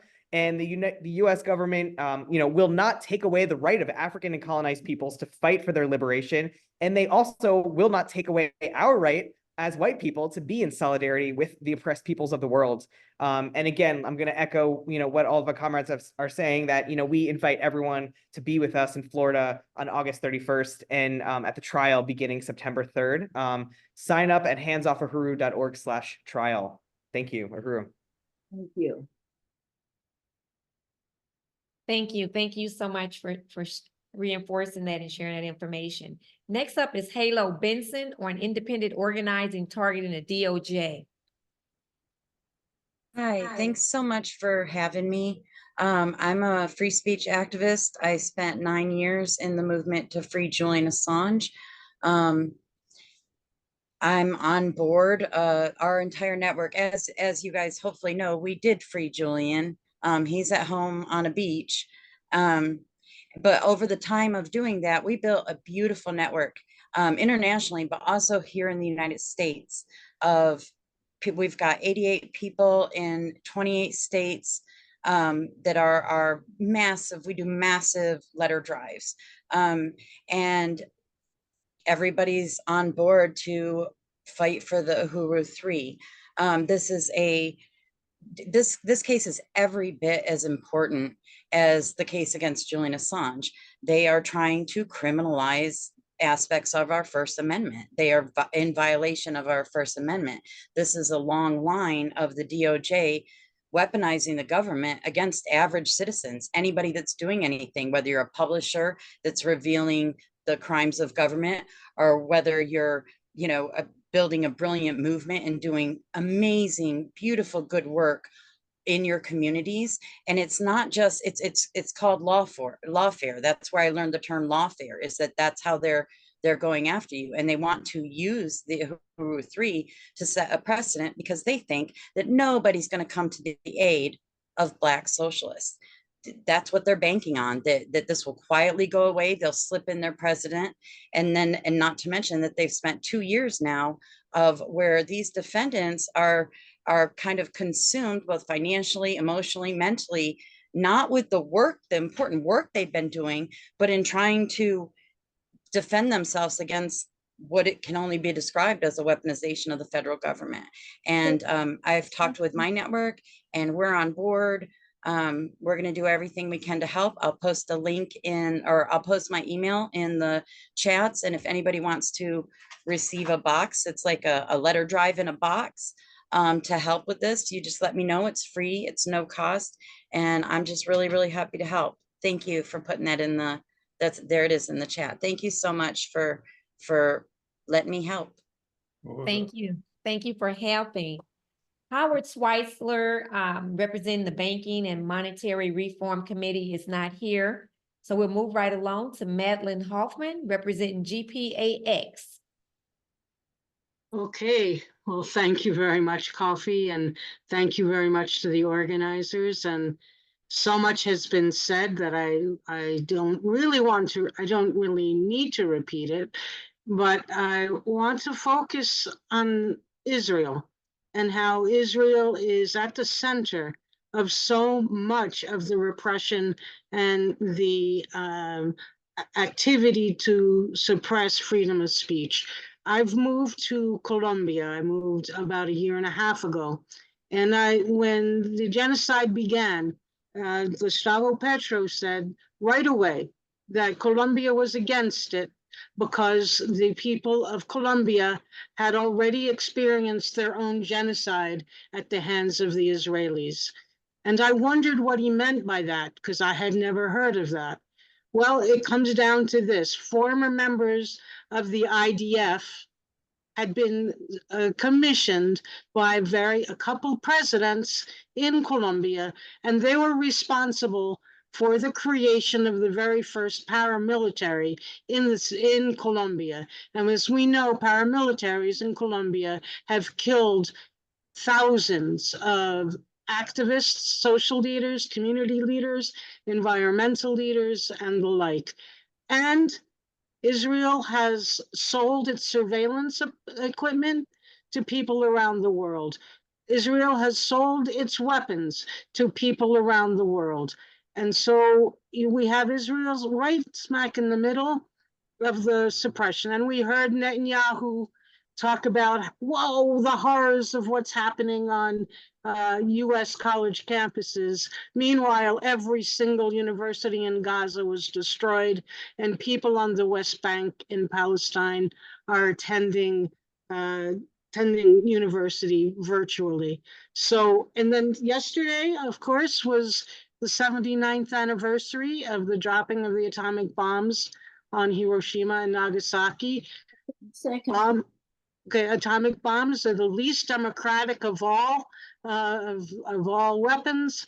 Although I have to say the 2,000-ton bombs dropped on Gaza have caused tremendous damage. But Israel has atomic weapons, nuclear weapons, and they refuse to tell the world about it. They play little cutesy pie games. But as the tensions in the Middle East spiral, they have the capability. They're the only country in the Middle East that has the capability of using an atomic bomb, nuclear bomb, and they haven't ruled it out. So I just want to say, I echo what someone said earlier. What democracy are we protecting? There is no democracy in the US. There hasn't been democracy in the US. Kamala Harris, $5 million from AIPAC. Talk about foreign intervention in US elections. They're spending thousands of dollars. And I would just say also, we have to keep our eyes on Venezuela because we have another Juan Guaido situation there. And people in the US and in peace organizations and the like, they called it. They knew, people knew that regardless of what happened, Maduro was going to be accused of non-democratic elections. It is so hypocritical for Antony Blinken to stand up there and talk about that. I nearly threw up my lunch. So I'm really encouraged and inspired by by this webinar today. And I would urge us all, I mean, sometimes I get discouraged with all these people who are suddenly carrying water for Kamala Harris after she's been right step by step alongside of Biden with the genocide. And these people, the cop cities, the police brutality, you know, we have to keep calling them out, no matter whether or not Democrats are saying, oh, just be quiet. What do you want, Trump? That's another form of repression of freedom of speech, is it not? We need to speak out, and I'm inspired by this webinar today, and I hope everyone else is too. Thank you very much. Thank you very much. Next will be Lauren Phila, representing the St. Louis Green Party.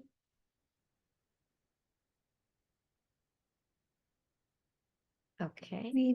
Ready? Okay, thank you. Yeah, I wanted to say thank you again to everybody for attending, and to the co-sponsors and to the speakers, to Jill, to Chairman Yeshitela, to Eid, Tara, Renee, and Rick. This has been fantastic and we greatly appreciate it. And I wanted to thank Coffee for moderating and doing an absolutely amazing job. I definitely think that what this program shows is that the Green Party prioritizes free speech, and the Green Party is showing up to fight for free speech and to stand in solidarity with African, Palestinian, Indigenous, and anti-colonial resistance. So I really want to stress how important it is that the Green Party shows up to stand shoulder to shoulder with African liberation in Tampa on September 3rd. I'll be there, the Green Party of St. Louis, Green Party of Florida. So my info is going in the chat, and there's also the links for attending that. So yeah, that would be just amazing for the Green Party to continue to show up in good numbers to support that. I also wanted to say that we do host these webinars monthly. There's a group of interstate representatives that do this together, so you can email myself or Don Fitz, and our information should be in the chat if you want to join the planning for these and be a part of these monthly programs. So it's my pleasure to fight with all of you. Hands off Uhuru, land back, victory to Palestine. Thank you. Thank you. Thank you. And thank you. Thank you so much for all your hard work, Lauren. You did an awesome job. We just really thank you. Thank you so much. We would like to bring Felina Farley to speak on Banking and Monetary Reform Committee. Hi, I'm the Black Caucus co-chair, and I'm also a member of that committee. Of course, that is because of reparations, because there is a direct connection to our monetary policy and reparations. And we've had, I guess when I want to say with the Green Party, it's like we're pretty much like in the middle of it, but we're not really a target. So it's more like the most we've got in the Green Party when it comes to reparations is just making sure reparations and the Black agenda is subsectioned properly. And that's like, for anybody that's a teacher, that's like giving someone a B. So it's not too bad. It just something we can do. So we did it, and we updated our platform, and we're going to be voting on this at our convention to update our platform to have a Black agenda and reparations as subplanks that depend on each other for it to work. And I believe that it was only our issue. We just wrote it all together instead of just saying like, okay, reparations, monetary policy, and then the Black agenda, because that's pretty much the Green Party's platform is a Black agenda. So most people don't know that, but you know, we have to do the work to explain to people that the Green Party already has the Black agenda part of things covered. And we also have reparations. So that's pretty much the update we're going to do on the platform this year. I just wanted to give everyone a heads up to promote that, to let everybody know that, you know, we're having some issues though in our Black caucus when it comes to our monetary policy and reparation movements. But what I've seen so far is that most people cannot let go of the fact of this direct connection with this genocide and Palestine with our training of cops and the cop cities and everything Renee was talking about earlier. It is a direct connection, and we want to make sure to keep that message going, because that's how they infiltrate us, to try to keep those domestic and foreign policies separate. And that is how they try to infiltrate the Black population, to try to separate those two. And we know that it's just impossible, but we just got to work on that education, because they are dependent on people not knowing that. Thank you, Selena. Thank you. Okay, well, wow. So I think that wraps up a lot of the comments. What we'd like to do is let our speakers respond to these comments, and then we'll see if there's any time to take any more questions from the audience.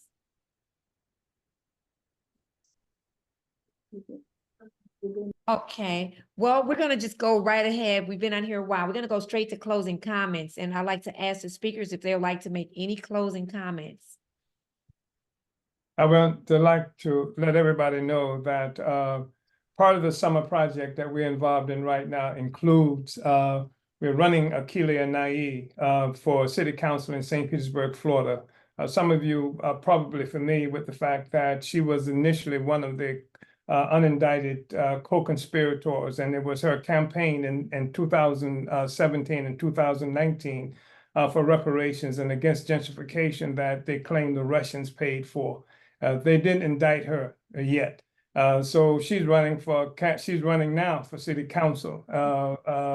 And I wanted everybody to know that that's part of what the summer project work is all about. And also, I think, again, that it's really important to help everybody recognize the significance of the summer project. And we would welcome anyone who wants to come into St. Petersburg, Florida anytime and participate in doing some of the work that we are talking about now. And we do intend to build an anti-colonial human rights organization so that it will automatically be connected all the time. It won't have to be calling special meetings to know that we defend the Green Party, or that we defend the struggles against people who are opposing the pipelines and the Cop City stuff. We recognize that's our responsibility, generally speaking, as a part of a single movement. Right now, I don't think that's recognized enough. So I just wanted to thank everybody, and thank you, Coffee. You've been splendid. Too Black, too strong, as Malcolm X would say. Wow, thank you, Chairman. That's an honor coming from you. Thank you so much. I appreciate you. Will anyone else like to respond? Any closing comments? Well, I think after the panelists are done, Don wanted to speak. Okay, well, let's let the panelists go first. I have a closing comment, which is, we're all stubborn thorns in the side of colonialism, and it's a beautiful, powerful thing. Free Palestine, from the river to the sea. Palestine will be free. Right on. Liberation in our lifetimes. Hands off Uhuru. And yeah, to all the oppressed everywhere, we are standing together. We are powerful together, and we are more than thorns when we are together. We are a whole bush, right? And we're really so.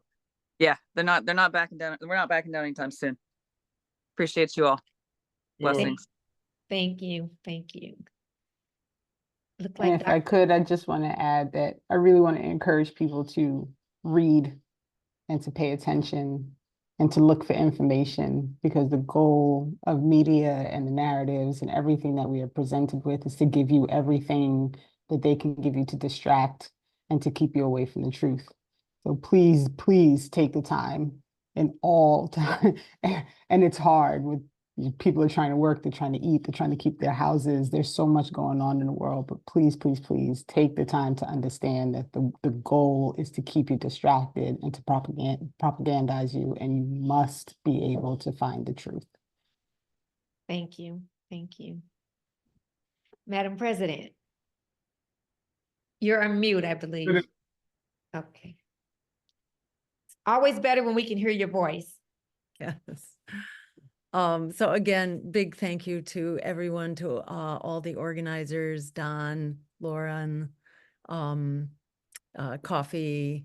Thank you so much. Thanks to all the speakers and everybody out there supporting this. I want to just close by quoting two people, Frederick Douglass, who said, "Power concedes nothing without a demand, never has, never will." We are that demand. We are the ones we've been waiting for. And Alice Walker's quote that the biggest way people give up power is by not knowing we have it to start with. It's so critical for us to just recognize we do have the power and how much power we have. 68% of Americans abhor the genocide, want an immediate ceasefire and a diplomatic solution. 100 million Americans are struggling with student debt and medical debt. Half of all people who rent are spending 30 to 50% of their income keeping a roof over their heads. Homelessness is skyrocketing. Evictions are skyrocketing. The system really is in meltdown. Its days are very much numbered. We are really standing on the brink of an expanding war in the Middle East right now because the US enables it and empowers it. We can insist that that be shut down. The military behemoth is robbing us blind, half of our congressional budget. That's why we don't have, they use that as an excuse for us not having the healthcare and the housing and the education that we need and the infrastructure, and not dealing with the climate crisis. We are facing existential crisis in virtually every direction of our lives. And this is an incredible moment to mobilize. And it's so important to push back against the propaganda, which is really raining down heavy right now, and an effort to intimidate people into silence and to accept, the Democratic Party as the voice of, progressive America and the solution. We have to really shout out and condemn it and speak truth to power and understand that it is a paper tiger, and they are trying to co-opt this movement because this movement is powerful. We are standing up and we are seizing power, and solidarity, to everyone here. And, together we are absolutely unstoppable. We have the values, we have the vision, we have the solution, we have the facts, and we do have the numbers. So this is all about standing with the courage of our convictions and challenging this election, challenging the effort to hijack our freedoms, our freedom of speech, to stand up and defend Uhuru, to be there at the end of August and the beginning of September. Let's be heard. Let's struggle with this system, because together we really are unstoppable. Let's make it happen. Thank you all so much. Wow. Thank you. Thank you so much. Wow. We appreciate that once again. Eid, you've been here hanging in with us all night, should I say, or all morning by now, and where you are. Do you have any comments? Would you like to share anything else? We would love to hear a little more from you. Thank you very much, dear, and thank you for everyone who been here, and all these live voices which I hear, which is so encouraging for me here in Palestine, and we will work together also in future. Thank you all for hosting me and let me speak, and I hear all the comments and all the speakers, which were wonderful. We have the same struggle, basically. It's very similar, very same. We have the oppression by Israeli authorities all the time, which funded by US government all the time also, which take part of this also, the US government in our daily life. And then they talk about, you know, the international law and so on. Thank you very much for everyone. It's really an honor to talk to you in this event, and please keep going. Thank you. Thank you all. Free Palestine. Thank you. Thank you. Free Palestine. Would anyone else have a comment before we go to Don, which will be our last comment for the evening? Okay, I guess that wraps it up. Don? Okay. Don, please. Yeah, you might know that the only two Congress people who opposed the Biden-Harris slaughter in Palestine were Cori Bush in St. Louis and Rashida Tlaib, I think in Detroit. And so the AIPAC poured millions upon millions of dollars into the Wesley Bell campaign, who was an ultra-right-wing Republican, ultra-right-wing Democrat who opposed Cori Bush in the Democratic Party primary. He became well known when he promised to indict and jail Darren Wilson, who murdered Michael Brown in 2015. But as soon as he got to be elected county prosecutor, he threw that aside and said there was not enough evidence to indict Darren Wilson, and so he wasn't going to do anything. And during the campaign, he got millions and millions of dollars from AIPAC to conduct a hate campaign against Cori Bush. And one of the things he said at the outset of the campaign, he was fighting right-wing extremists who wanted to destroy abortion rights, and he was fighting left-wing extremists who wanted to defund the police. In his more recent campaigns, especially the ones that had in the last few days, he completely dropped fighting the right-wing extremists, and he focused exclusively on fighting the left-wing extremists who wanted to defund the police, assuming, of course, that he would want to give more money for automatic weapons and more tanks to go through black areas of St. Louis. So he won with 51% of the vote. And he, of course, is going to push the defund, opposing the defund police. There will be a Green Party candidate in the election opposing him, and that's going to be me. I will oppose Wesley Bell, and I will say, yes, the people who want to defund the police are right, and the people Bell was supported by money to slaughter Palestinians. But I do have one question for panelists, and that is, I'd like to ask panelists: do you think that police violence against communities of color could be classified as a public health crisis?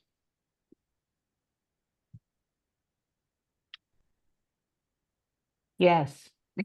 Yes. Yes. The short and correct answer. Yes. Not too complicated of an issue, is it? It's a lot of death and disability. I would put it right up there along with, poverty. These are, absolutely needless, causes of suffering and injustice. They go hand in hand. So yes, it's definitely a public health crisis. Okay, Don, anyone else? I guess that's the, you got your answer, short, sweet, and to the point. Tell all your St. Louis friends to work on the Green Party campaign in Congressional District 1. Wow. Well, Don, I wish you would have told me that you were going to be running against Wesley Bell. I was at her watch party last night, and I sure would have put that out there. I got a couple of different interviews, and now I know to run my mouth on that too. So I'll be speaking. Part of what Don and what we were waiting for is to see how this came out, because if Cori had won, Don was gonna withdraw or not campaign. So, but he wanted to have his hat in the ring in case Wesley did win, and he did. So what I told a lot of my friends and political allies was that the last time I supported a Democrat running for office was Eugene McCarthy in 1968. who was campaigning against the slaughter in Vietnam. And for 60 years, I had not supported one Democrat running for one position. Except for Corey. I thought you supported me. I ran in 2022. But you weren't running as a Democrat. I did. I ran as a Democrat for a United States Senate and I did pretty well. But the thing is running as a Democrat, that might have been the party I was running under, but I ran with the mind of the Green Party. I always say I'm not blue, I'm not red, you know.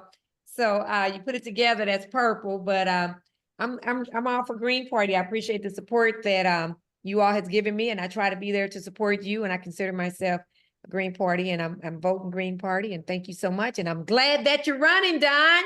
Like I said, I needed to know that last night, because after Corey made her announcement, then I could have gave, you know, let them have it. Hey, wait a minute, it ain't over. You got an alternative.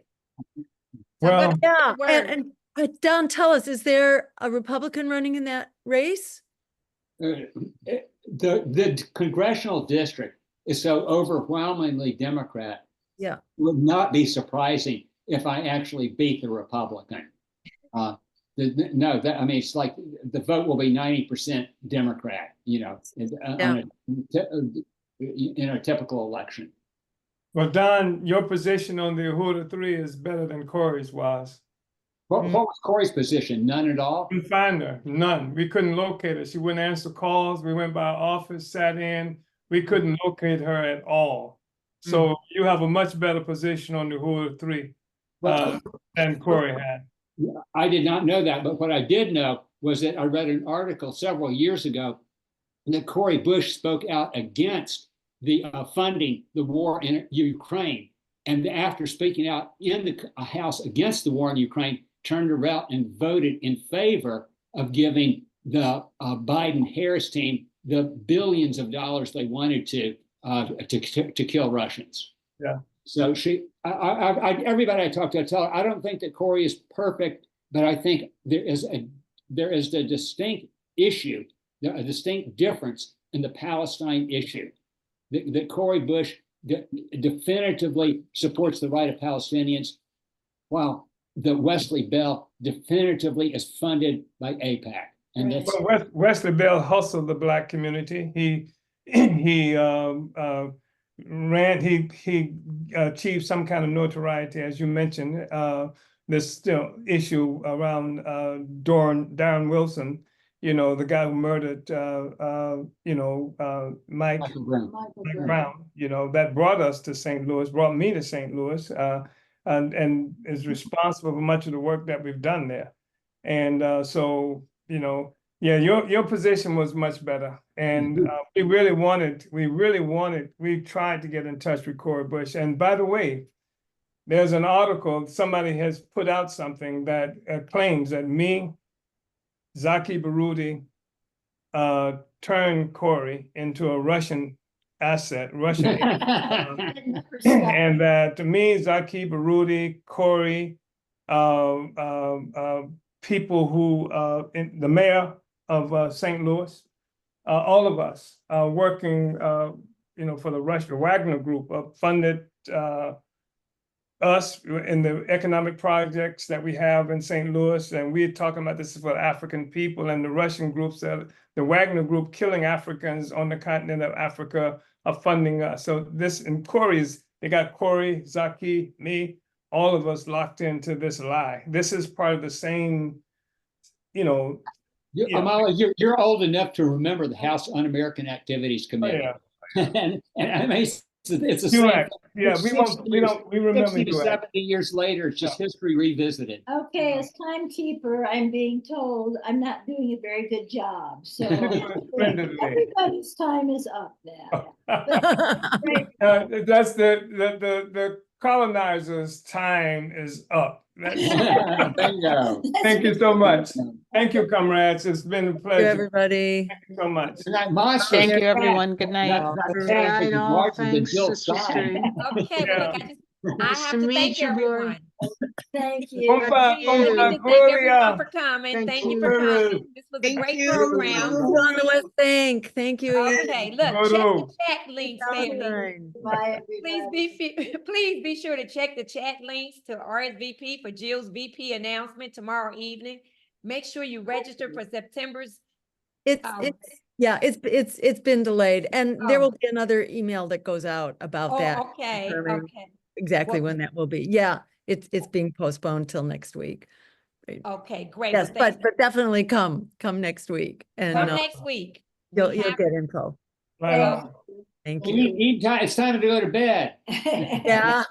Okay, well, it's not too late to register for September's Ranked Choice Voting webinar. Right Talk on. talk to your organizations about showing up for the Uhuru 3 trial.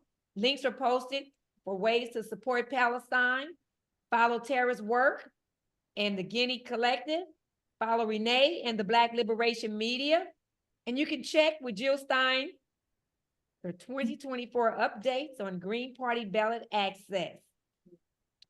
I'm Coffee Right, and that's right, I said it. Thank you and have a good night, fam. Good night. Good Thank night. you, Coffee. Good night.